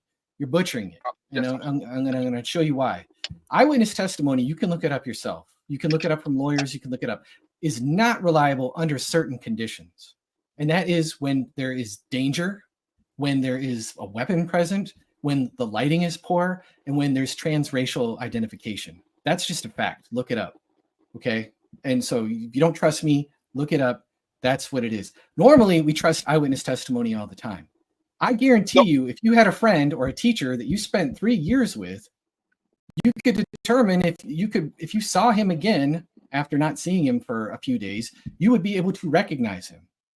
Don't give me that eyewitness testimony. 40 days, if they spent 40 days with him, touched him and ate with him, you're going to tell me that they were honestly mistaken? Seriously? I'm not saying mistaken. I'm saying that it's more plausible that he's a zombie than he's a god. That's my argument. It's that the fact that there was eyewitnesses does not equate to him being a god. Okay, that's silly, because again, you believe that Jesus can breathe life into birds. And that's what I'm saying. In the Quran, if people saw it, they will say he was a god. He can and resurrect. That's what I'm saying. People are gods. He can resurrect the dead. He could do all of these things, but it's more likely that we have no scientific record of undead people. But according to my faith and your faith, we both neither Jesus. We don't have any records of Jesus. What's your point? We don't have any records of Jesus. So everything that I just said for the last hour doesn't make any sense. Tell me where I'm wrong, where I'm going wrong with all of the historical data that I'm presenting. Because so I'm far, not saying you're wrong. I'm saying your argument is their gospels are anonymous, therefore we can't trust them. And eyewitness testimony is weak, therefore Islam is still true. Make it make sense, bro. This is a nonsense. I'm not making an argument that Islam is true. None of this. Yes. Well, you believe Islam is true. Yeah, but I'm not making that argument now. Okay, that's great. Why did you move? But you're saying that it's more likely. You're saying he's more likely that Jesus was a zombie than he was actually God. I would. Your question on the stream and the reason why I joined was you trust the Quran and not the 4 Gospels. Why? That's what I. That was the basically the debate that we're having. I'm not saying that Islam is true. I'm not arguing for anything. Why should I prefer the Quran over the Gospels to give me the real information about the historical Jesus? Because, like I said, that we can easily doubt the validity of the Bible and the four Gospels, as I and other Quranists doubt the Hadith. So it's the same. No, it's not, because even if we're not even talking about attribution of authorship, I gave all that information that shows that this looks like, quacks like, walks like the duck of eyewitness testimony. You have to tell me why it's not eyewitness testimony. Why my reasons don't work. Yes, that's what you have to tell me. And that's what I'm saying. People are gullible. If you saw Jesus, let's say, raise somebody from the dead, you would say he's a god. But he didn't claim he was a god. People are gullible when they think the people are gullible and they think Muhammad split the moon. So I agree. I agree. This was a gullible, but we have empirical evidence that the moon was not split. Okay, but listen. You're missing the point, though. You're missing the point. The claim is that they spent all of this time with him, and the claims that they were making were not the kind of claims that one could easily be mistaken about. And what I'm saying is, you can. And you're just saying, well, they could be gullible. Like, well, how do you touch somebody, spend 40 days with somebody? How do you eat with them? How do you have group appearances? How do you have an empty tomb and all of that put together, and then just go, they were gullible. It was probably a zombie or something else. You're not making any sense.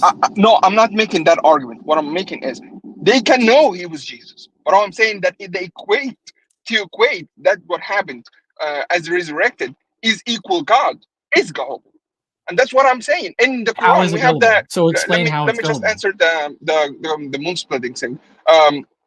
You did mention that people are gullible too in the Quran because of the moon splitting. Yes, moon splitting did not happen. We only have 3 independent sources or 4 independent sources. Each of them said that the moon split, but we know empirically that it didn't split because the Galilean poems before the Quran mentioned the moon splitting. Say it louder. So the moon did not. Say it louder for your brothers to hear. I'm sorry? Say it louder for your Muslim brothers in the back to hear. Yes, no, that's fine. That's fine. They know it. I do not trust the Hadith. They trust the Hadith. I do not. But listen. So let's look at it this way. Let's flip the tables. So why should I trust Muhammad as a prophet? Well, why would I trust that? How do I know that somebody's message actually comes from God? Well, I cannot verify that. I'm not making that claim either. Okay, so I would say that one way that's really certain is for somebody to perform miracles. That would be how a prophet would be known from God. Even the Quran seems to agree that that's how we know Jesus is a prophet, because it gives us this list of miracles. So I have 4 gospels that look like they certainly go back to eyewitness testimony that record these miracles. And I have pretty good evidence internally from Acts, also from writings outside of the New Testament, that these people were willing to put their lives down on the line, including Jesus' own brother, including Paul the Apostle, who wasn't a witness but knew witnesses, including Peter, and all of this different information that were willing to make this particular claims that they would be really difficult to be mistaken about. So, and then I have Muhammad, who just says, guys, I'm a warner. I'm sorry. If you're looking for miracles, I don't got them. I'm just a warner. The miracle is the Quran itself. Yes. So why would I go, let me throw the New Testament in the trash and go with the Quran? Tell me. Well, look, like I said, the same way I threw the Hadith, the same argument. Like I said, we in the Hadith, at least we have people that that say we do not have argument from science where I can make, nobody said otherwise. So how do you know that this was an argument to begin with? Well, in like I said, you did mention in the gospel, we only have trustable sources from people that he was the teacher, and he was the teacher, and he was the teacher from John, and then in fact and true. In the Hadith, at least I can say that at least 1,000 people said this, and 3 people said that. We equate the Bukhari or Muslim, both of them had this small prayer to put the faith in Allah that what we wrote was true. But I cannot empirically verify that, because it can also be liable to confirmation bias. So I that's why the same reason I So do why not do you trust the believe hadith. Muhammad is? Why do you believe Muhammad is a prophet then? If you have Well, no, if he worked no miracles and you have no eyewitness testimony of his miracles, and you agree with me that the hadiths are total garbage when it comes to him as a source for his miracles, then why would you trust Muhammad when I have, like, I don't understand. It would make more sense well, for why me do you to trust just the not be. Bible? It's the same. It's a matter of No, faith. it's not the same, because what I'm saying It's a is matter of that faith, right? no, well, I mean, it's faith. Sure, I have trust. It is faith. Listen, I'm not talking about blind faith. I'm talking about a researched trust that I have, that I can look at the sources and go, they seem like they know what they're talking about. They're very honest. They're very informative, or well informed. They, by all appearances, look to be extremely close up to the facts. And why would they make this claim in the face of a hostile audience? I understand that miracle claims, the prior probability for a miracle claim is pretty low. If we were going to accept every single miracle claim that came out of somebody's mouth, we would be wasting our time. We would be stupid. We would be gullible. But I'm not saying that. I'm saying that in Christianity, you have this claim of tangible, hard to mistake testimony of what they said, the content of what they claim. And then you have the context of why would they risk their lives for something that they knew wasn't true. And so it's not gullible. It's not the same. It's not blind faith. It's going, I trust the apostles. I trust what they're saying. I trust that this goes back to the apostles based on the evidence that I can actually verify. Yes, but you have the same issue that some Muslims also have. I don't. I just told you why I don't. No, I'm saying you have the same issue as the Muslims have. I didn't mention what the Muslims believe. Well, some Muslims died for their cause, which they were called Khawarij, which means people that said some really weird stuff about the Quran. That mentioned, what's he has no chair. Like what some did they people see? Tell me what they saw. Why did they see what they claimed to have seen?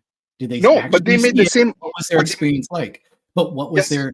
But what was their claim? What was the content of their claim? It's not the same if you don't know the content. It's the same. They died for their belief too. The Khawarij, they died for their belief during the wars. Did they die for what they saw? And then how do I know? No, they died for what they believe, because we do not know if they saw it or that's not the same then, because what I'm saying is that they were willing to suffer for what they claim to have seen, and the content of what they've seen makes it very unlikely that they're mistaken. We're kind of going in circles here, so I might have to go to the next one.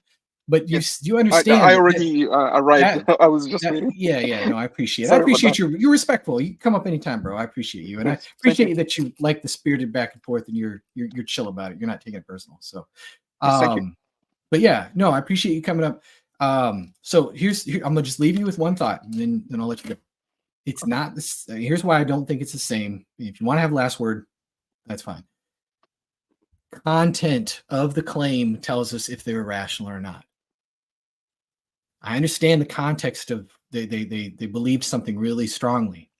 Okay, that's fine. They could be totally mistaken. Okay, people die for stupid stuff all the time that they're not rational to believe. But I'm saying, were the disciples rational for what they believed? Well, it sure looks like the Gospels go back to eyewitness testimony. So it seems like they would be rational if that was really their claim. Yes. Yeah, thank you so much for for having me. It was nice talking to you.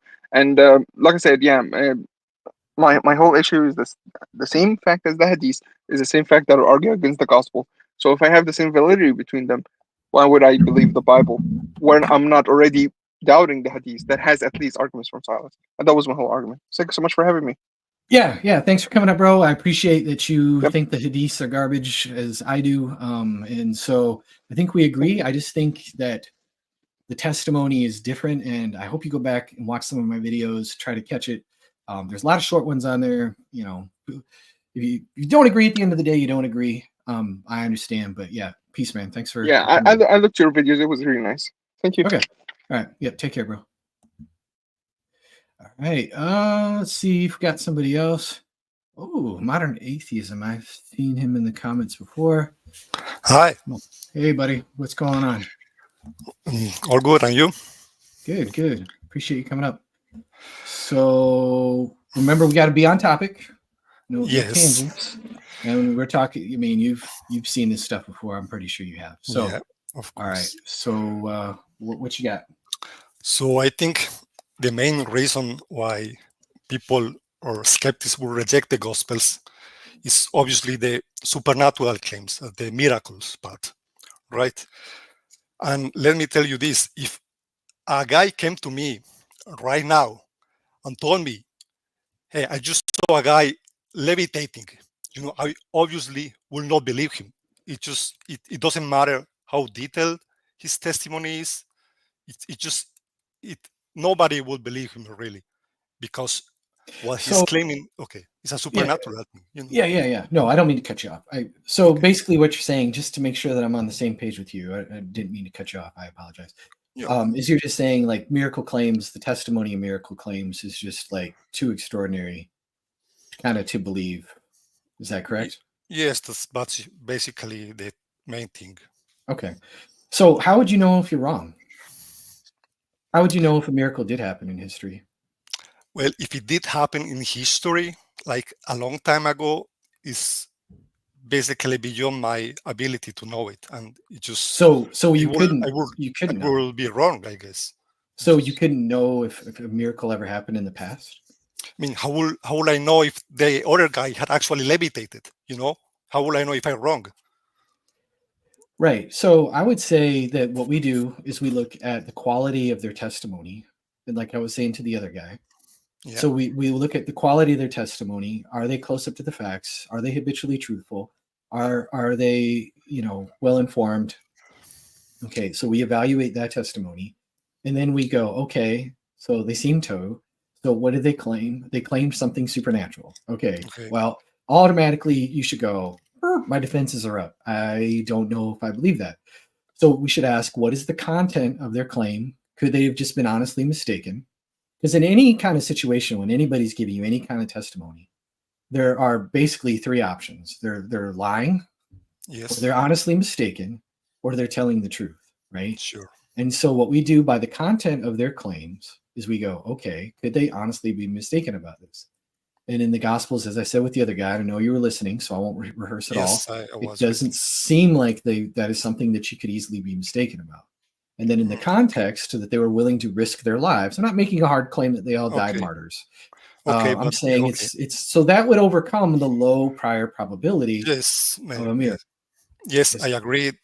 But I've done a lot of research on this, and I even made 2 detailed videos on this. And when you look at the sources, it turns out the vast majority of sources for the martyrdom of the apostles claim, they are just legends. They are very late legends. Yeah, no, I'm not and I'm not making the strong claim that they all died as martyrs. I'm making a more modest claim that they were all willing to suffer for what they claimed. And I'm basing that on the fact that we do have external sources that seem to be familiar with Paul that talk about that he was willing to suffer, and Peter. We do have, I believe, the book of Acts. There's very strong evidence that Acts is a historical memoir of a traveling companion of Paul who would have had opportunity to interview apostles. And he reports that James, the son of Zebedee, died while he was in prison, and that Herod arrested Peter. There's all kinds of recordings of Paul's persecutions. And then there's also Stephen, who granted was not an eyewitness or one of the 12, but he was stoned, which would have been a warning shot, but they continued to preach the message of the gospel. There was also the fact that they were arrested, they were beaten, and different things like that. And so we have multiple reasons to think that they were willing to suffer. I did a whole live responding to Apologia, because he raises skepticism about the martyrdom argument. In response to him, that people are willing to check out. I'll also put a link in the chat, which basically is a script, or not a script, a blog post. And so I think we have pretty good evidence that they were at least willing to suffer for the claim that they made. Well, about Acts, isn't this like a bit circular? Because when you look at it, the original claim, what the skeptic is asking is, why should I trust like the gospel, like the Bible, on this resurrection claim? And then you tell me, because they were willing to risk their life. And what is your source? Oh, my source is the Bible. Isn't this like a bit circular? Sure. No, that's a good question. That's a good question. And so, no, I'm not taking you to trust Acts as just the source because Acts says so. What I'm arguing is that the person who wrote Acts was a traveling companion of Paul. There's multiple evidence for this that I talked about in my last stream, where there's just too many details that we can historically confirm outside of the book of Acts, either in the epistles of Paul or in archaeology or other historical sources, even nautical evidence and crazy stuff, dozens and dozens. The confirmation for the book of Acts is insanely overwhelming. Okay. And so what I'm saying is that the person writing the book of Acts also was traveling with Paul and was in Jerusalem. He reports that he was in Jerusalem and Caesarea, which was 75 miles from Jerusalem, that he met with James, and it says all the elders were present. So that means he has plenty of opportunity to interview apostles, which is basically what he says in his prologue. And he shows himself to be trustworthy. He shows himself to be honest. He shows himself to be close up to the facts. So we're inferring that this guy is a reliable guy. And so when he's saying that these guys are risking their necks, I'm going to believe what he's telling me, that they really are risking his necks. Plus, I have the external confirmation of some of the early church fathers. Of Josephus mentions the martyrdom of Jesus' brother James. Even he doesn't directly connect it to his faith in Jesus or something like that, but he does say that he was executed by some priests who were ticked off at him.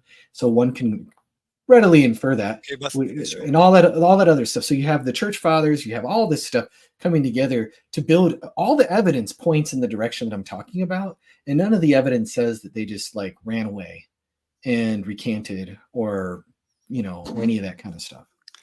Would we know if they had recanted really? But because like the Romans, for example, when they were persecuting Christians over this fire, like you think if they had recanted, they would have let them live, and then Paul, it's a good question. I appreciate that. That's a very good question. And so Paul is pretty quick to throw, or at least whoever wrote 2 Timothy, which I definitely believe it was Paul.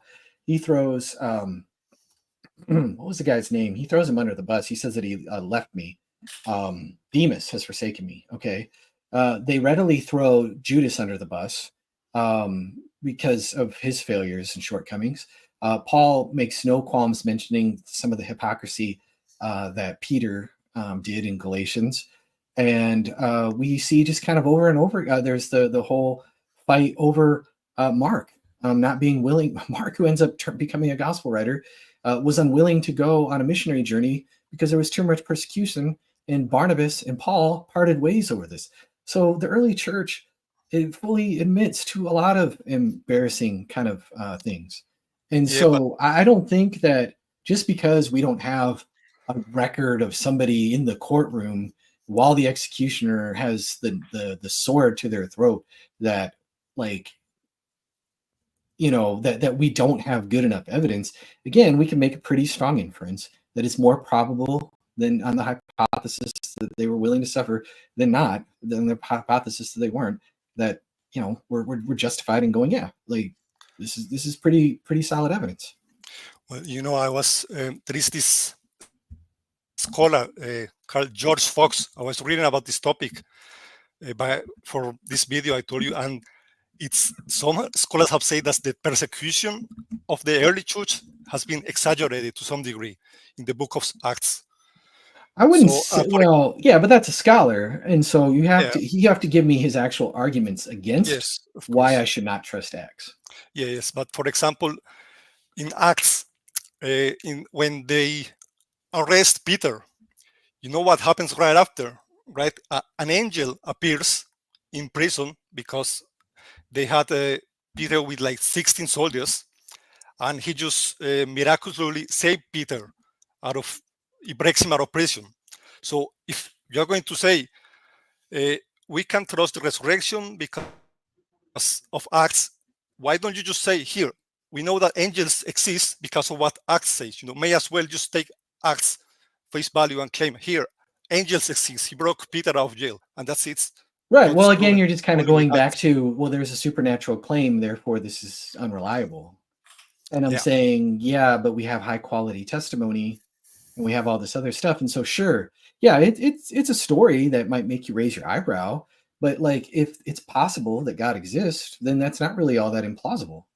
And why Sure. couldn't he create angels, and why couldn't there, be all these other things? And on top of that, here's another thing, my friend, miracles still happen today.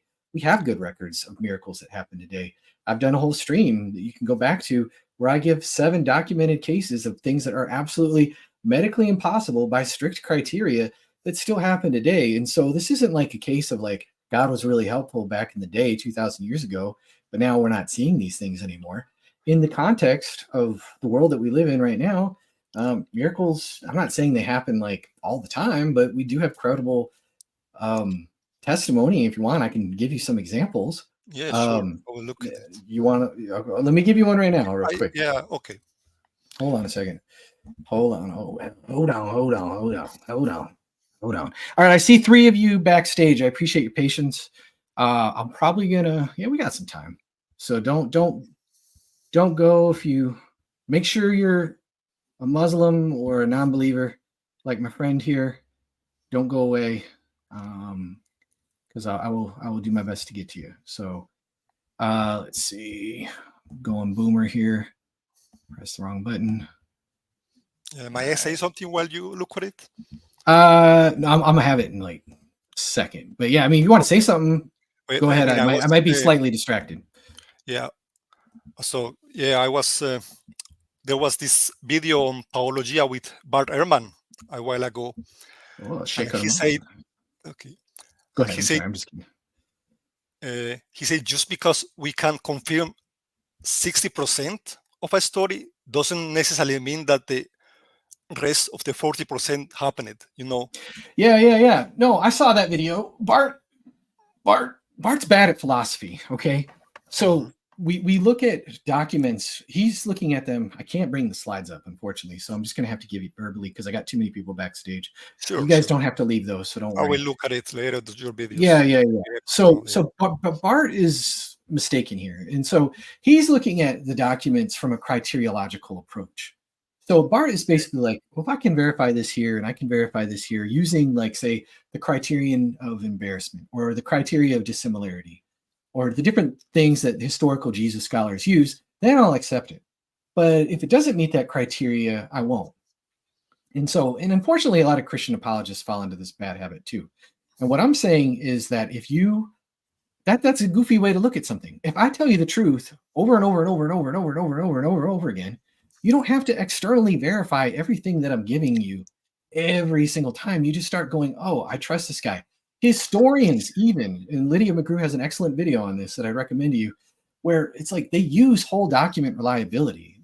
They don't just say everything in this particular document absolutely happened exactly the way that they said it, but they say more or less this document is trustworthy, and we're going to say that, like, basically, if this is the only witness that we have to this event, and they're a trustworthy source, then we're going to trust this particular document. And so Ehrman's just wrong. I think this is a bad habit from biblical scholars, and they don't understand whole document reliability, which is what classical historians, that's the approach they actually use. They don't use this criteriological approach on every little saying and every little sentence that's in historical documents. And so Ehrman's just goofy. He also says that God can no longer can't break the laws of physics any more than he could break the laws of math. So like he's already showing that he has a very strong bias against anything supernatural. So does that make sense? You can say something to that, and then let me give you a miracle testimony, and then we should probably get to my scholars here. Yeah, I will say to that yes, maybe that's correct, except in extraordinary claims, because even we go back to my example of the guy levitating. Like, even if this is a person that has told the truth many times, I would still not believe him if he says right. But what I'm talking about is this miracle isn't just happening in a vacuum. It's charged with religious context. Jesus is claiming to be the Messiah. And I would argue he's even claiming to be God, or at least some special divine figure. Okay. Yes. Okay. And then there's also not just that context. There's also the fact that there's a history of this prophesied person that is coming. Okay, so there's background information there. Okay, and then there's also other reasons to suspect that God exists. Yes, and okay. so Yeah, great. yeah, and so there's at least points against. There is at least the possibility that atheism could be false. And Yes, so if you say that, like, oh well, it's a miracle claim, therefore I can't trust it, then you'll never ever know you're wrong. But it just goes back to, we have to look at, like, okay, what would overcome the low prior probability? If atheism can possibly be false, then miracles, I must at least entertain the possibility that a miracle happened in the past. And so what would be a good miracle claim for me to investigate? One where there's reliable witnesses, reliable testimony, and about stuff they couldn't be easily mistaken about, and things that they would be unlikely to lie about. Does that make sense? Yes, sure. All right, let me give you a miracle claim real quick, and then I'll move on to, I see a couple of you guys back there. Apologize. Okay, this is one of my favorites, and I have a video on him. His name is Bruce Vada. His lower abdomen was crushed underneath a semi-truck. He was working late one night, and a jack gave way, and it literally crushed his abdomen. You can find his testimony all over YouTube. You don't have to just go to my videos. Okay. But he was under a semi-truck. He was work on semi-trucks. He had several severed arteries. His survival was medically unexpected. He should have bled to death in 10 minutes. He's the only person, according to any medical studies that we know of, at least that I'm aware of, and last we checked, at least, that would survive such a thing. But that's not necessarily the miracle. His small intestine was severely damaged. Most of it had to be removed. He only had 121 centimeters of his small intestine left. The average is 600 centimeters. His ileum was reduced from 350 to 25 centimeters. You need your ileum to survive. He was unable to digest food properly. He was 180. He dropped down to 125. Now, I have a doctor record here, but it's also on the video. You can check it out. But I have doctor report here. It said the ileum is the most critical part of the small intestines. It's for your nutrient absorption. He only had 7% of what's left. This is confirmed medically by a doctor's note on 1/16/06, a guy in Wisconsin. Okay, so a friend who is also named Bruce, interestingly enough, from New York, flew from New York to Wisconsin. He prayed for his healing. He felt that God spoke to him in a voice and told him to travel and pray for Bruce. A friend prayed for his healing. He commanded his small intestine to grow in the name of Jesus. Bruce Vada, this is the guy, felt an electric jolt. His small intestine, from all that we can examine, okay? Now, we can't measure intestines because we can't rip somebody open and measure them. Sure. But from what we can tell by x-rays, radiologists, and everything else, his small intestine actually doubled in length and became fully functional. He remains healthy all these years later, defying medical odds. He could eat normal food. Before, he was just on a IV feeding, drip feeding. That's why he was starving to death. He told me he couldn't even eat ice chips. They would yell at him about that.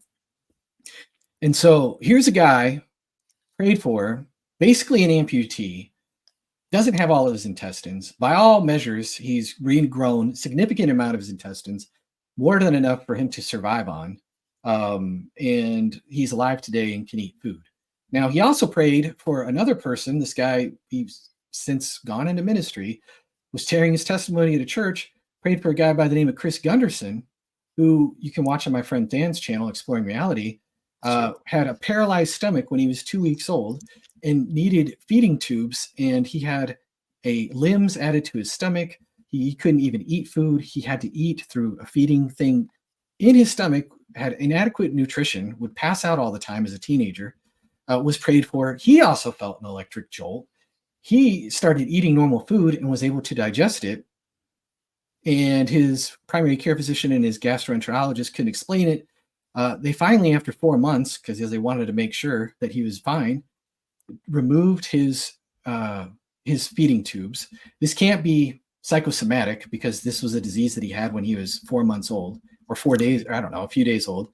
It's medically documented. It's organic.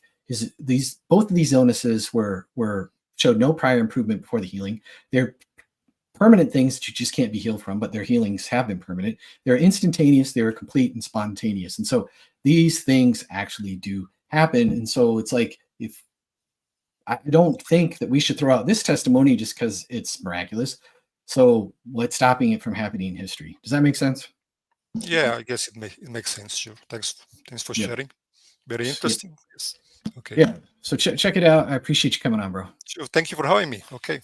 All right. Take care. Bye.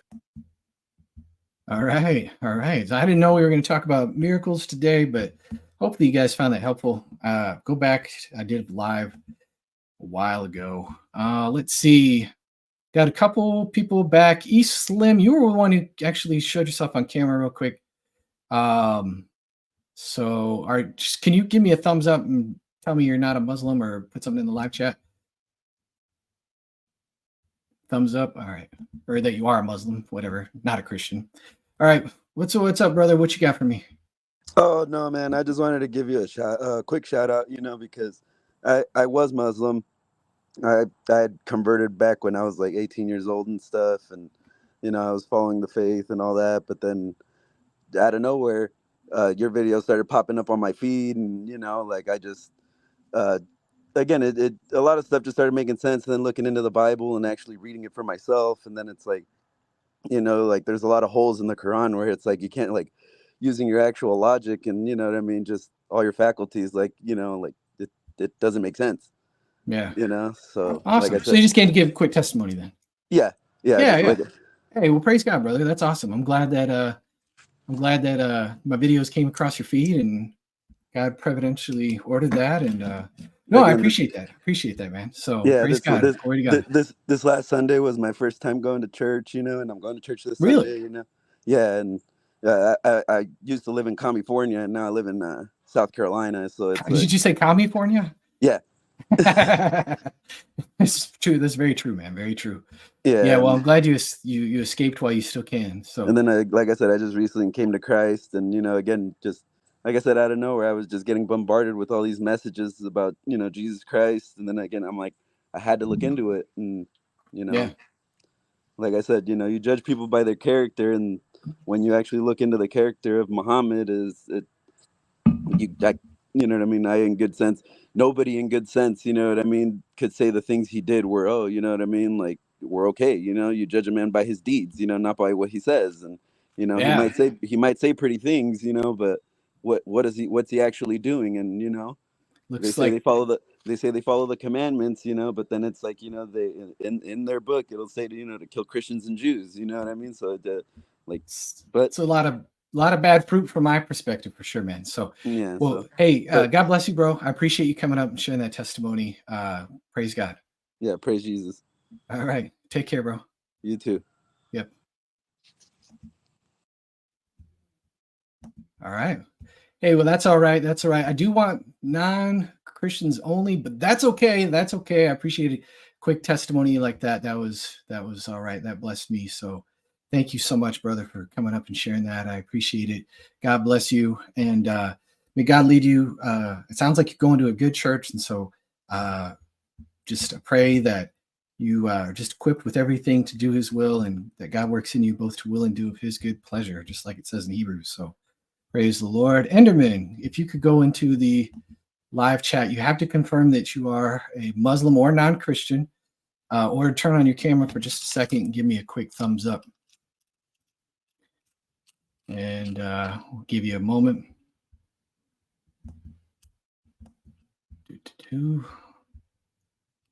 I need my own like whole music like God Logic has. I can't really do the what is it, the scatting.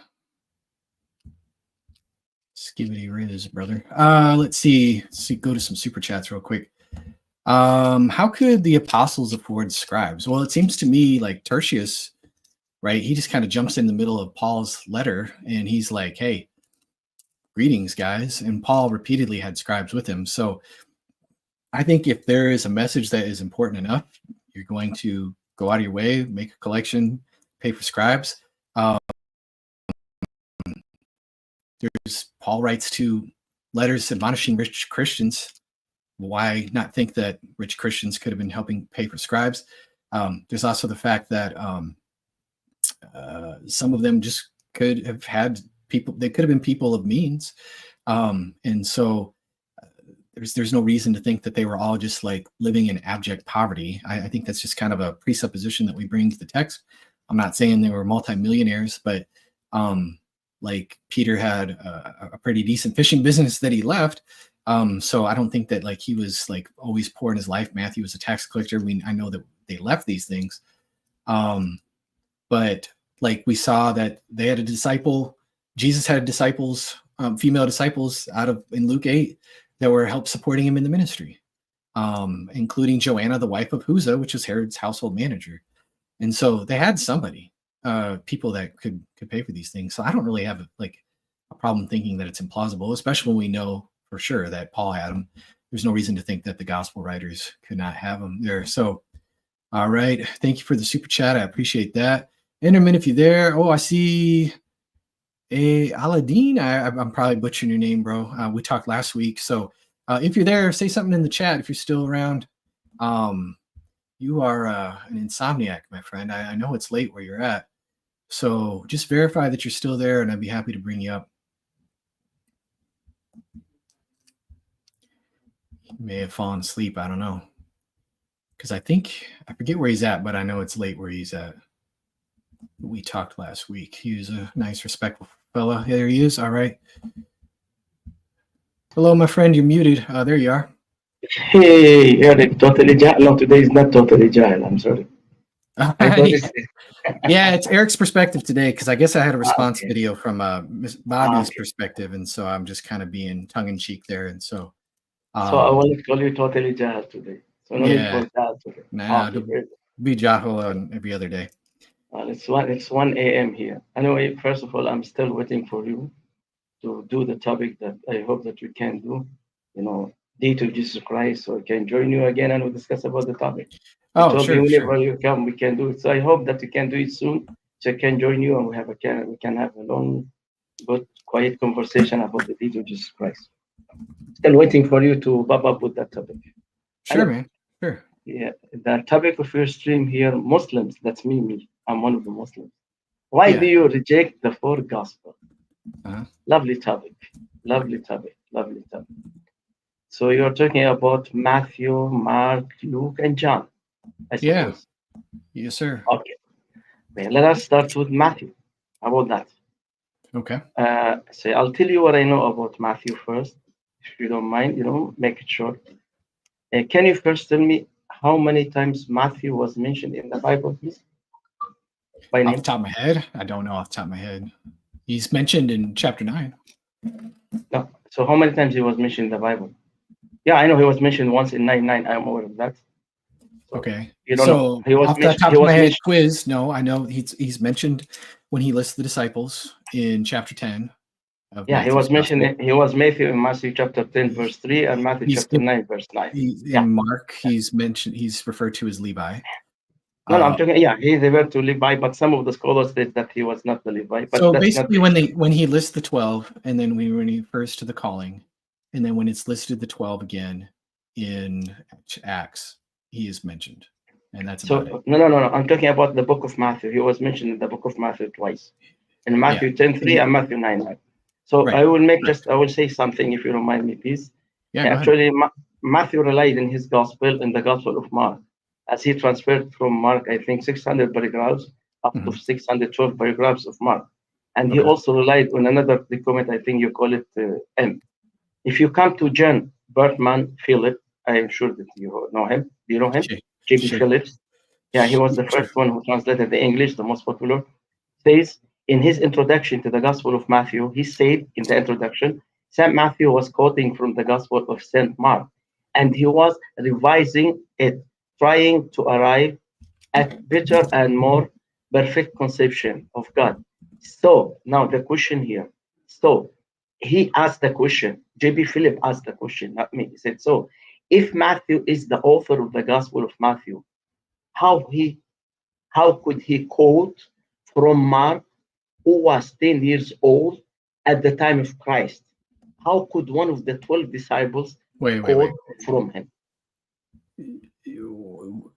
So are you saying why would Matthew use Mark? No. I'm saying what I'm telling you. Listen to that.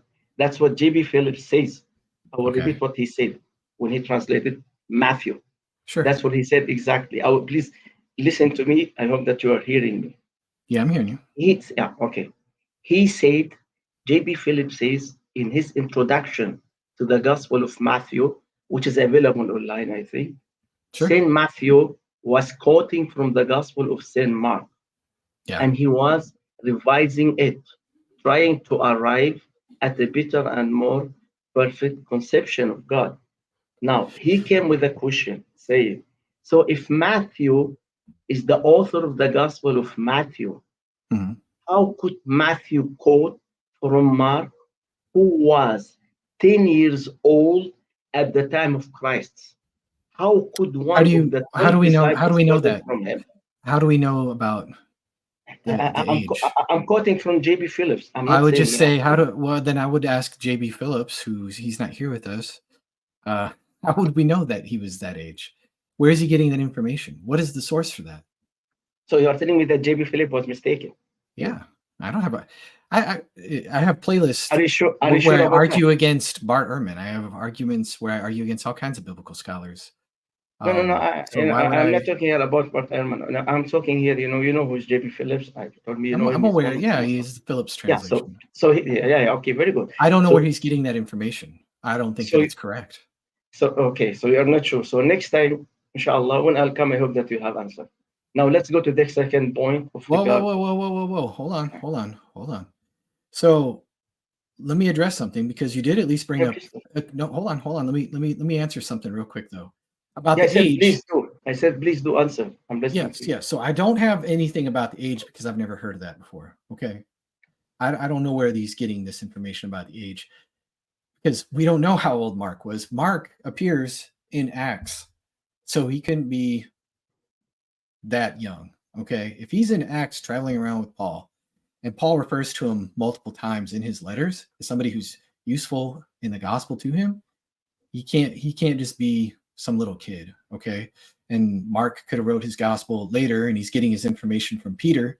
And if he's getting his information from Peter, then I don't see what the difference is or why it even matters. Nobody's even claiming that Mark is an eyewitness.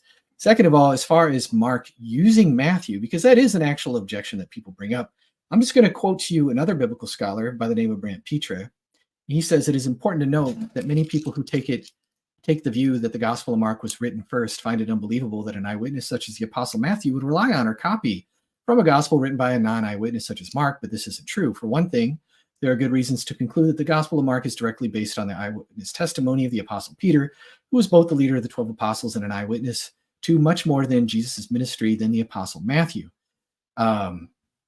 If Mark's Gospel is based on the testimony of Peter, there's nothing remotely implausible about using Matthew using it as a source. Even more important, history gives us other examples of eyewitnesses who relied on other people's testimony when composing biographies of their own teachers. For example, when writing his account of the death of Socrates, the ancient Greek writer Xenophon, who was a disciple of Socrates, used reports of another disciple named Hermogenes.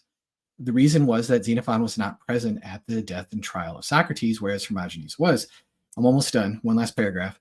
In the same way, it is entirely possible that the Apostle Matthew could have relied on the Gospel of Mark's record of Peter's testimony, especially for any events at which Matthew himself was not present, such as the early days of Jesus' ministry.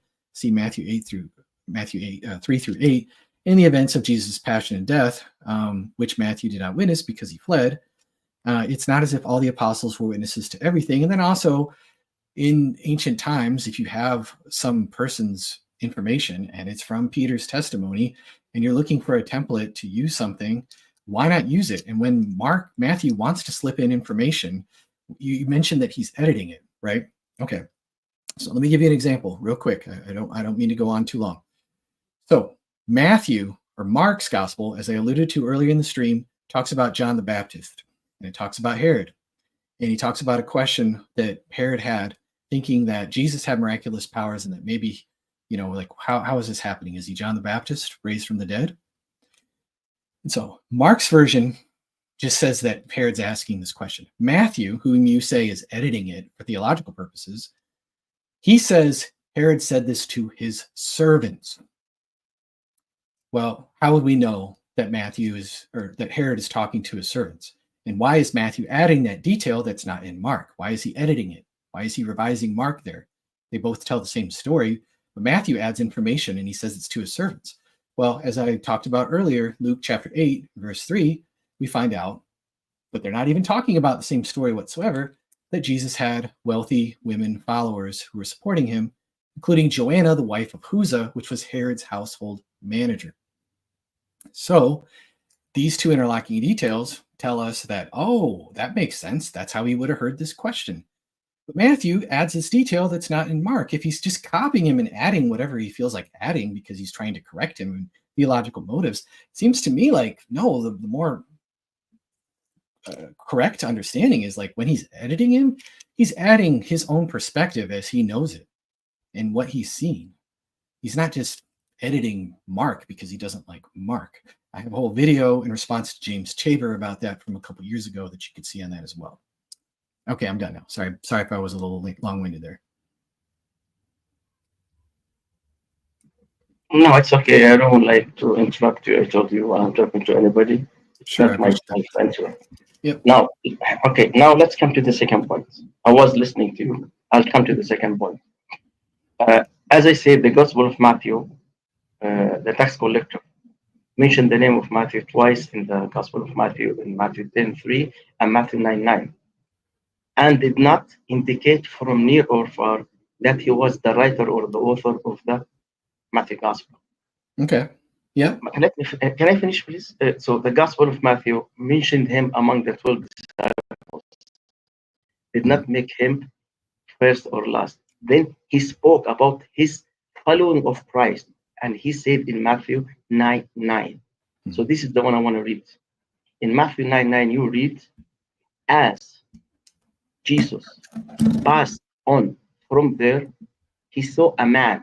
So the author of the Gospel of Matthew said, as Jesus passed on from there, Jesus saw a man called Matthew sitting at the tax booth, and he said to him, follow me, and rose, and he followed him.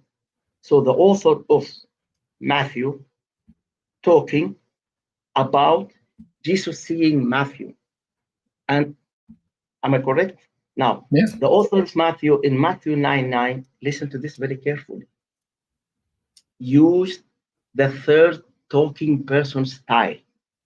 So if Matthew was the writer, he was supposed to say, he said to me. Yeah. He was supposed to say, I followed him. Mm-hmm. He was supposed to say, he saw me. Yeah. So I think this indicates that he is not the author of the writer, because the author of Matthew was talking about Matthew. So if Matthew was talking about himself, he will refer to himself. So it sounds like a third person, not Matthew, wrote the book of Matthew, talking about Matthew with Jesus. Okay. How can you explain that, please? Sure. Yeah, I'd be happy to. I appreciate you bringing that up. That's a very common objection, actually. And actually, it was answered many centuries ago.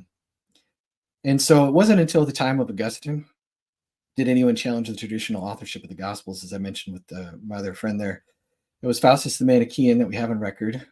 And Faustus actually brought up this very objection. So this Manichaean heretic, which doesn't make him wrong just because he's a Manichaean, brought up the same objection. And Augustine didn't pull any punches. He said, Faustus thinks himself wonderfully clever in proving that Matthew is not the writer of the gospel, because when speaking of his own election, he says not, he saw me and said to me, follow me, but he saw him and said to him, follow me. This must have been said in ignorance or from a design to mislead. I don't think you're saying this from a design to mislead or ignorance, by the way. I'm just saying what Augustine said. I'm quoting Augustine here. And then he goes on. Augustine says, Faustus can hardly be so ignorant as to have not read or heard that narrators, when speaking of themselves, often use a construction as if speaking of another. It is more probable that Faustus wished to bewilder those more ignorant than himself in the hope of getting a hold of not a few unacquainted with these things. It is needless to resort to other writings to quote examples of this construction from profane authors for the information of our friends and for the refutation of Faustus. So he doesn't pull any punches there, but since Augustine says I don't need to mention it, I will go ahead and mention some of the profane authors. Xenophon was an Athenian military leader and a writer, along with Plato and Aristophanes, and he is one of our primary literary sources regarding Socrates. This is what he says. This is Anabasis 3:1-4. There was a man in the army named Xenophon, referring to himself in the third person, an Athenian who was neither a general nor a captain nor a private. Okay, I won't read the whole quote. Then there is Josephus. Josephus also refers to himself in the third person. He says, this is in the Jewish war. However, in extreme distress, he was not destitute of his usual sagacity, but trusting himself to the providence of God, he put his life into hazard. And he goes on and on. He refers to himself repeatedly in the third person. Julius Caesar, famously, constantly, repeatedly quoted or refers to himself in the third person in his volume on the Gallic Wars. But the point is this: Augustine is absolutely right. It's not an uncommon thing at all for ancient writers to do. Bart's response that Matthew, this is Bart, this is something I'm reading off my blog because Bart Ehrman makes the same objection, Sheikh Rahman, that Matthew couldn't have been a witness because of this, but he's just wrong. It doesn't fly. It's not a good argument. I wouldn't use this one if I was arguing against the authorship of Matthew. See, I was listening to you. You mentioned Xenophon, Josephus, Julius Caesar, and you said that they refer to themselves as the third person. Yes, and that's just a small sampling. Okay. Can you show me, anywhere in the Bible where they refer to themselves as a third person? Moses? No, can you show me that, please? Numbers 12:3. Numbers 12:3. What does it say? You want me to pull it up? Yeah, just pull it up. I'm just listening to you, because Yeah. Numbers. I will try to pull it out as well here. See. Yeah. Numbers 12:3. Yeah. Because I have the Bible with me as well. So. Okay, so Moses, or Numbers, is traditionally ascribed to Moses. Now, Moses was a very humble man, more humble than anyone else on the face of the earth. Excuse me. The way I read it here in English, it says, "Now the man said Moses was very meek." Oh, the man Moses, sure. I was reading the NIV, and so yeah, ESV, whatever. He's still referring to himself as the man Moses. So you mean there's a third person talking about Moses, or Moses was referring to him? Well, as I said earlier, Numbers is traditionally ascribed to. No, actually, if I'm reading the Arabic, I see I have different translations and versions. I have even the Filipino language, I have the Arabic language, I have some of the English. You see, if you go to the Arabic and if you go to the Filipino, it says, وَأَمَّا الرَّجُلُ مُوسَى. So that's referred to a third person talking about Moses. If you go to the Tagalog, it says, "Ang lalaking nang si Moses." It's referred to another man talking about Moses. Okay, so third person here. So every English translation that I'm looking at, which is translating it out of the Greek, like here is the NASB 95, which is considered to be one of the most literal translations out there. Now the man Moses was very humble, more than any man who was on the face of the earth. So okay, but the thing is I'm saying ancient authors of Matthew's time, and whether we have this from the Bible or not, which I would say that we do, or they're translating out of the Hebrew. Did I say Greek? Excuse me. And so this is what we have. This is not an uncommon literary device at all. And in fact, if you look at the calling of Moses in chapter 9, or excuse me, Matthew in chapter 9, there's actually some differences. So Matthew throws a big party for Jesus in all three accounts. Luke records it this way. Then Levi, aka Matthew, hosted a grand banquet for him at his house. Now there was a large crowd of tax collectors and others who were guests with them. That's Luke 5:29. Mark's gospel says, in his house. Matthew's gospel is much more modest. It says, while he was reclining at the table in the house, many tax collectors and sinners came to eat with Jesus and his disciples. So it's actually worded different. And the way that it's worded, it seems to me that Matthew humbly omits all mentions of himself and any grandness of the event. It might not seem like a whole lot, but we also look at Matthew, as I alluded to earlier in the stream. Matthew, who was traditionally, we're told, as a tax collector, it's not just what we're told traditionally, it's what's in the Gospels. He mentions money 44 different times. Mark's Gospel mentions money 6 times. Luke's Gospel mentions money 22 times. You get the idea. So it would make sense that somebody who is interested in money, like a tax collector, would make more money references than anybody else. And so it's a cumulative thing. The third person objection isn't very strong because other people, ancient authors of that time, used it. And we have all the external evidence plus this internal evidence. And then the internal evidence against is just not that strong. I'm sorry, Eric. You see, I did not interrupt you. While you are talking, I was listening to you and I was looking into the Bible Gateway. You see, I quote in front of me Numbers 12, verse 3. You said Moses was talking about himself as a third person. But if you go to other versions, it shows you that there's a third person actually was talking about Moses. Because so who wrote that? I don't know. I'm just trying to show you that there's a third person which is not Moses. So, can I finish this? No. Actually, I'm going to interrupt for this time because I think you get you always interrupt me. Even last time. No, you get a little too hung up on the niceties. No. I appreciate the niceties. No. I'd rather have the niceties than the meanness. No, listen, but you're getting off topic. That's what I'm trying to get. Let's say my argument about Moses sucks and it's bad. It's getting to be like, okay, but I'm showed you that people do use the third person narration. It is a historical thing that multiple people use. I gave you 3 examples. We're asking why should we not trust the Gospels and why we should trust the Quran over the Gospels. But now we're arguing about, did Moses really say this about himself or did somebody else say this about Moses? And that's not the point of the stream. So I apologize. I'm not trying to offend you or anything like that. But I'm trying to grab the situation and bring it back on topic because this is off topic. This is like, okay. This is just, okay. It's kind of pedantic, honestly. No, with all due respect to you, Eric, I hope that you will give me at least a couple of minutes talking without interrupting me. Like yeah. As long as you're not going to use this third person argument again. No, actually, the argument is third person about Matthew. So therefore, you jump, not me. You jump to Numbers 12:3. I said I want to see. You asked me for a reference in the Bible. Yeah, so very good. Yeah, very good. Yeah, I agree with that. So I jumped to Numbers 12:3. So let's say we throw it out and just say, for the sake of argument. Can I finish? For the sake of argument, I'm wrong. Does it matter? No. I want to say you are wrong. Does it matter for the sake of this argument? Does it really matter when I've already refuted the point that people use third person narration all the time? As I told you, I don't like to interrupt any person's talking. So when you are done, please tell me to talk. So I'll have a couple of minutes and I can make my point. Okay, go ahead. Here, listen. Look. I'm going to mute my mic. No. There you go.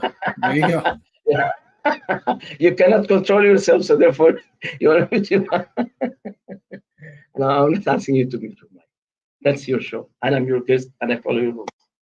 You use, I said with all due respect to you, I need you to give me any other examples from the Bible about third person, talking about himself as a third person. You quote Numbers 12:3, and you said now the man Moses, so he referred to himself as the third person. So when I go to other versions of the Bible, for example, if I'm reading that in front of me, EASY, it said he was the most humble.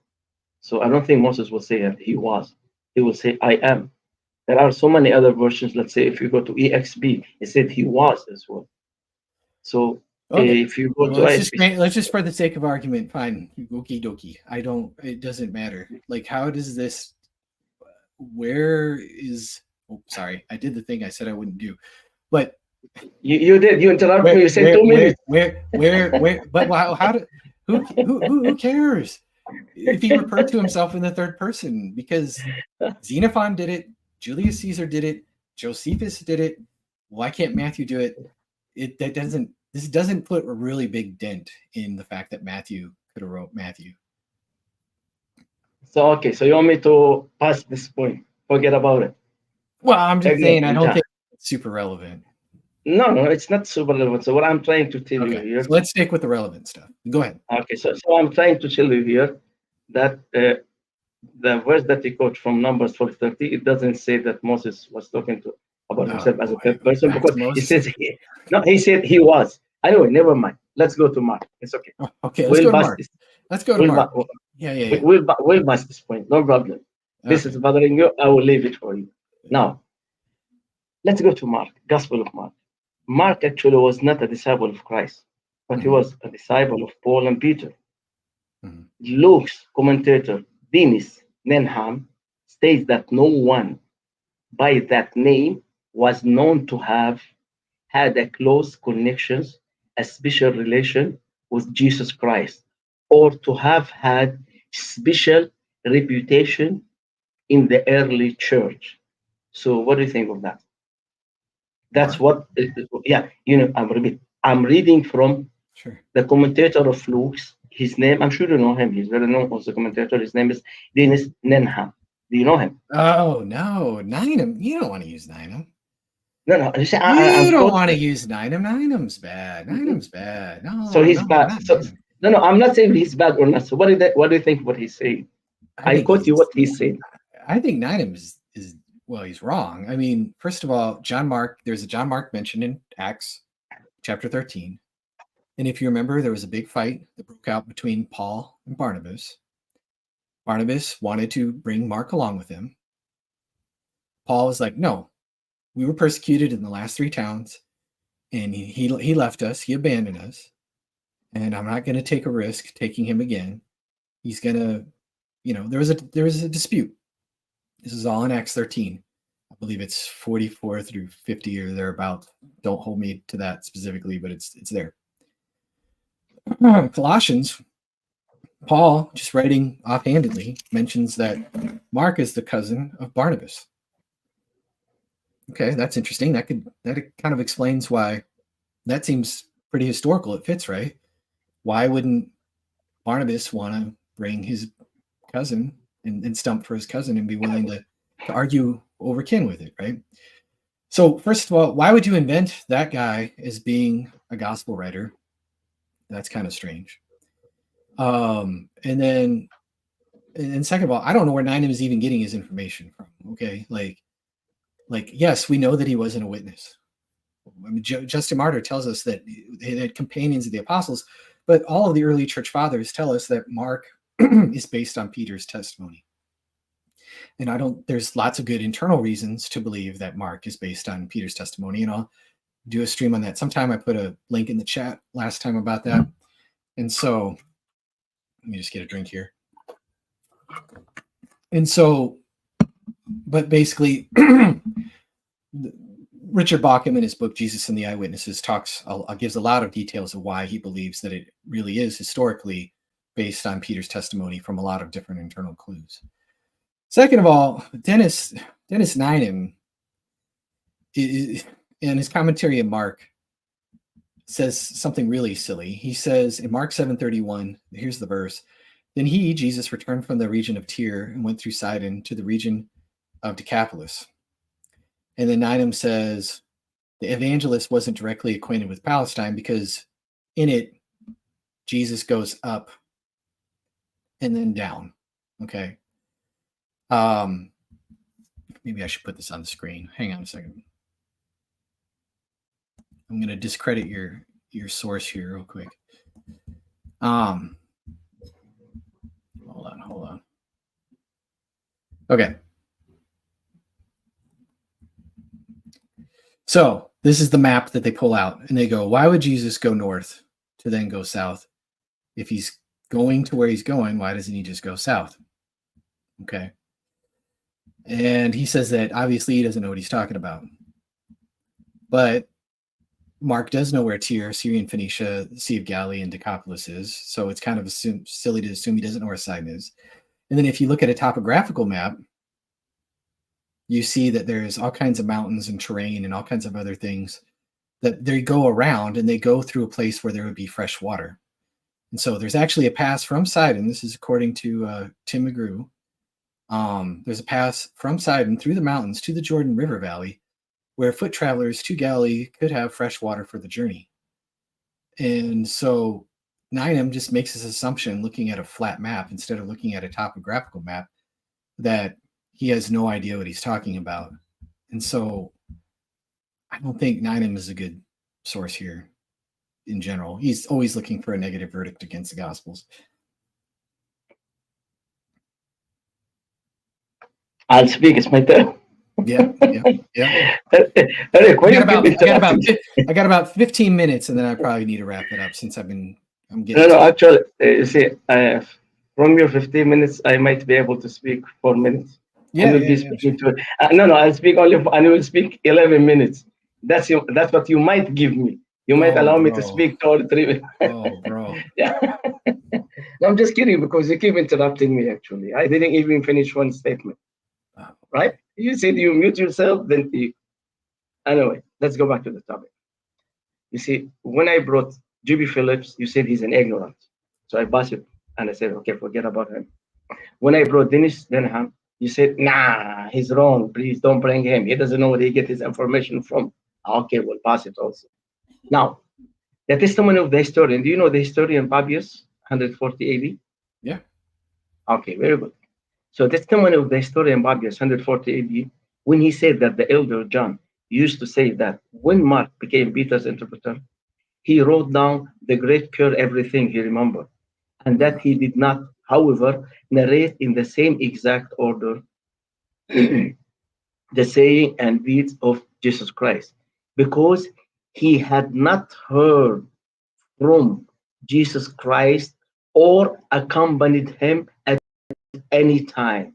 But consequently, as I said, he joined Peter, who began to formulate the teachings of Jesus Christ to suit the needs of the listeners and not to make a narration closely related to Jesus and about Jesus for his saying. Okay. So that's what the historian Papias 140 AD said. So what do you think about his saying? I don't have a problem with it. So you have no problem with him saying that Mark never been with been with Jesus. This isn't news. He never accompanied Jesus. He never spoke directly with Jesus. Yeah, what's the problem? If he talked, no. If he talked, he's one of the disciples. So you mean he's one of the disciples who never been with Jesus? He never accompanied Jesus or talked to Jesus directly? No, he's a companion. Or whatever is that? He's Peter's companion and secretary. Yeah. So but he was not. So he was not one of Christ. So he was copying from Paul and Peter. That's what he has done. He was getting. He learned from Peter. What would be wrong with that? They're witnesses. So you are telling me that. So you are telling me that Mark is not a direct witness to Jesus Christ. No Christian, unless they're completely jahil. No. Some Christians, they call him as the gospel and blah blah blah. So he's Yeah. No. So Justin Martyr says that he calls the Gospels the memoirs of the apostles. And then shortly after he quotes Mark's gospel, Mark 3:7, he says there's the memoirs of Peter, but then all of the early church fathers, including Papias, including Clement, including Irenaeus, including it's unanimous that Mark was not one of the 12, that he was a companion. So even Justin Martyr, when he doesn't even name who the 4 gospel writers are, he says they were written by apostles and companions of apostles. I don't have a problem with Mark not being a direct witness any more than I have a problem with Luke being a direct witness. If they're getting their information from witnesses, then what's the problem? Okay, it's my turn to talk. Yeah, I probably got to wrap it. But go ahead. Okay, this is the last point because it's 2 a.m. almost here. We have to as well. Because I've been waiting for quite a long time backstage. I was surprised that the title is Muslims. We're talking to an atheist. So I was surprised that you have a Muslim backstage and you're talking to an atheist. I didn't have anybody else to come up, man. I didn't have anybody else. No, I was backstage. I was typing for you. I'm Muslims. I'm here. Hi. Oh, you're talking to the atheist guy. I think you're too worried about. I feel like No, I'm no, getting no. I just like to. what is it? What is it? I'm getting lectured constantly about my No. my etiquette. I don't save the etiquette lecture for somebody else. I respect you, but you're wasting my time with it. Let's talk the points. Okay, you're considering me wasting your time. The etiquette lectures They gotta go. They gotta go. Okay. Regarding the existence of the conclusion of the Gospel of Mark, Father Kissinger says the last verses must have been deleted when the book of Mark was officially published to the public by the community that's included it. Mark's commentator, whom you refused a while ago, Dennis Nenham, says it is not certain whether the popular saying that identifies Mark as an author of the Gospel in John, Mark, Acts 12:12, Acts 12:25, I'm not mistaken, up to the end. Now, the most important is that occupied the researchers in regard of this gospel, the Gospel of Mark, it's ending. They said the ending of this gospel, chapter 16, from verse 9 to verse 20, is not found in the most important ancient manuscript, such as the Vatican manuscript and the Sinaitic manuscript. William Barclay says the famous ending, in addition to not being found in the ancient original version, it is linguistic style differs from the rest of the gospel, and the Revised Standard Version consider it an unreliable passages. And Saint Jerome in the 5th century mentioned that the early fathers doubted this ending. Maureen Bucali comments, what a frank admission of the existence of human changes to the sacred text. So what do you think about that?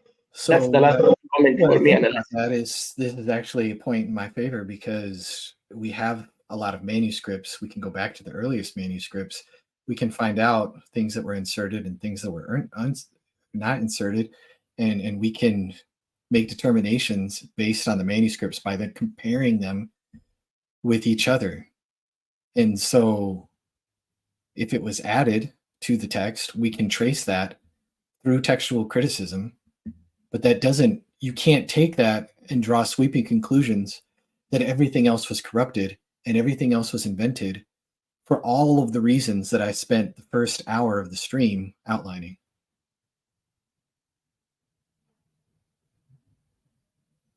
So everybody knows about the long ending of Mark. Nobody is troubled by that. well, okay, this is your answer, sir.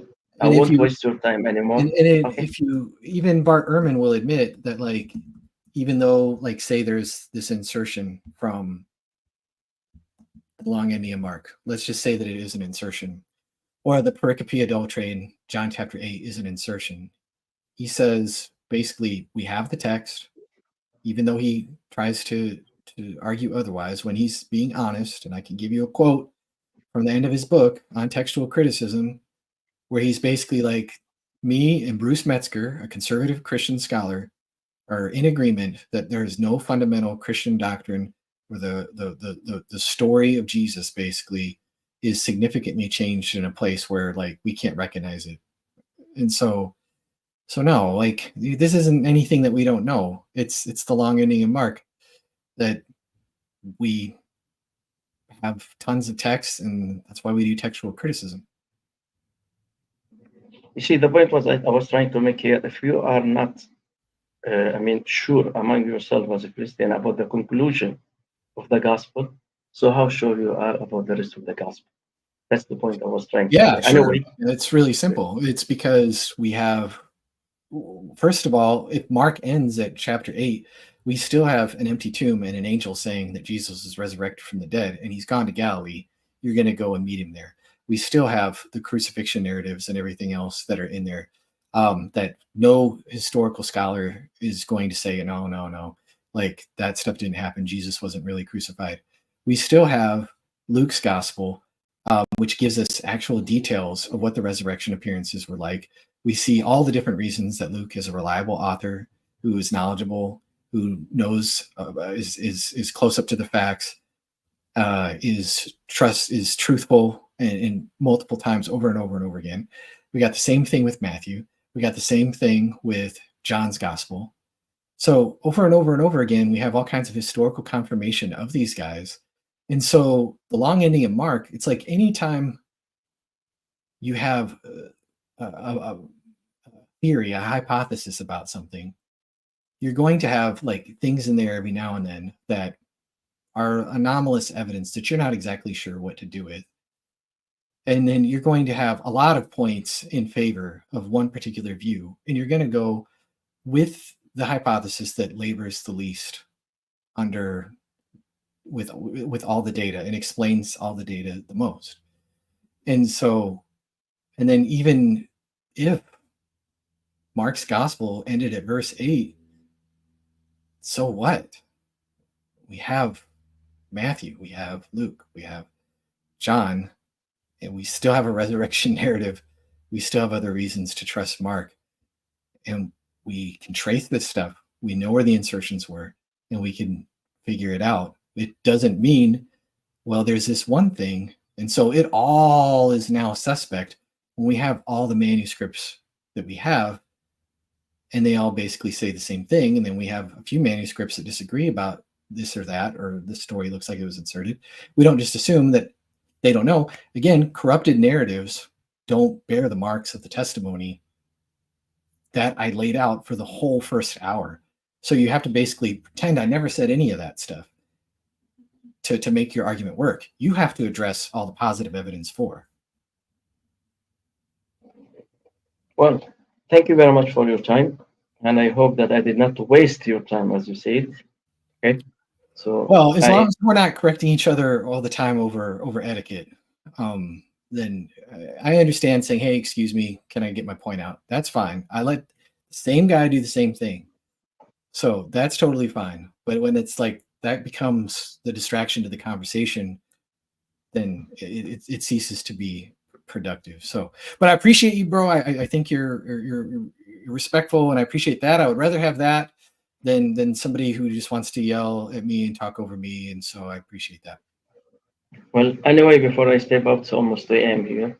So that's the third time I'll ask you, will you please be kind enough to give me a specific time where I can join you and me and you can exchange just talking about the deity of Jesus as promised. Can we do that here? I'll tell you what, when you can refute the arguments that I've made over the trustworthiness of the Gospels, at least give me like an explanation for the data that I'm presenting to you, then maybe I don't have a specific time of when I'm going to have that particular. I just don't know. I don't know when I'm going to have that particular topic come up. It's not something I'm planning out that far ahead. I'm a history guy. I'd like to talk history. And so I'm probably going to be talking about history. I will get to deity of Christ stuff eventually, but I honestly just don't know. So I can't make you a promise on that. But you're welcome to come up when I do and just tap the bell for notifications, and I'm sure you'll see it, and you're welcome to come up then. I'm sorry, you are a history guy? I didn't know that. You mean you studied history? No, I'm just saying I'm drawn to history. My channel focuses on history. I would say 90% of my videos are based on arguing for the reliability of the Gospels or reliability of the New Testament. I read a lot of books, a lot of sources, a lot of things along the lines of history. I would spend more time in history than in breaking down the nitty-gritty of which model of the Trinity is correct, or which, that kind of thing. So can I ask you a very simple question about historical incident in the Bible? Just before I step up, if you want. If not, it's okay. Let's step up. It's one simple question. I'm at 2 hours and 50 minutes, bro, and so I'm shutting it down. So I appreciate it, though. Okay. Okay. So I respect your wish. Thank you very much. Thank you for having me. God bless everybody. Good night. Yeah. Peace. Take care. Yep. Hope you get some sleep. All right. And so, yeah, that was interesting. All right. Well, I appreciate you guys watching. Hopefully you learned some things about the reliability of the Gospels. And this is why I like getting into the nitty gritty. But notice from the Muslims, they won't defend their sources. Why won't they defend their sources? They want to talk about, the long ending of Mark and we don't really know who wrote the Gospels. How much was actually aimed at anything that I was addressing in the presentation? And so that's what I really, it's weird. It's like you give people all of this historical data and then you poke holes in their book and you say, look at this anachronism. Look at this borrowing. Look at this obvious borrowing from apocryphal sources. But they don't want to talk about, that. They don't want to talk about that. Why? Why do we not want to talk about that? I'm sitting here willing to defend, why the long ending of Mark is not an issue, but we don't want to talk about why it's okay that Muhammad is basically quoting apocryphal sources of the Gospels and getting all kinds of historical facts incorrect, but then we get tons and tons of historical confirmation of the Gospels that sure looks like eyewitness testimony. I don't get it. Make it make sense, guys. And so, like, at the end of the day, like, in a way, we're trying to convert each other. And I'm trying to say, look at all of this data. It's an avalanche of positive data pointing in one direction. And you got all these problems. But no. How do we know Mark really wrote Mark? Or he wasn't a witness. Like, well, yeah, Christians have said that for centuries. Like, this isn't a mystery. And so, anyways, I appreciate you guys joining. Thank you so much. And I hope it was edifying. If you want the slides, I will probably share them in the description later. But I hope you guys have a rest of a good, the rest of your weekend is good. And thank you so much for watching. Be sure again, like, subscribe, become a patron if you want to, and God bless.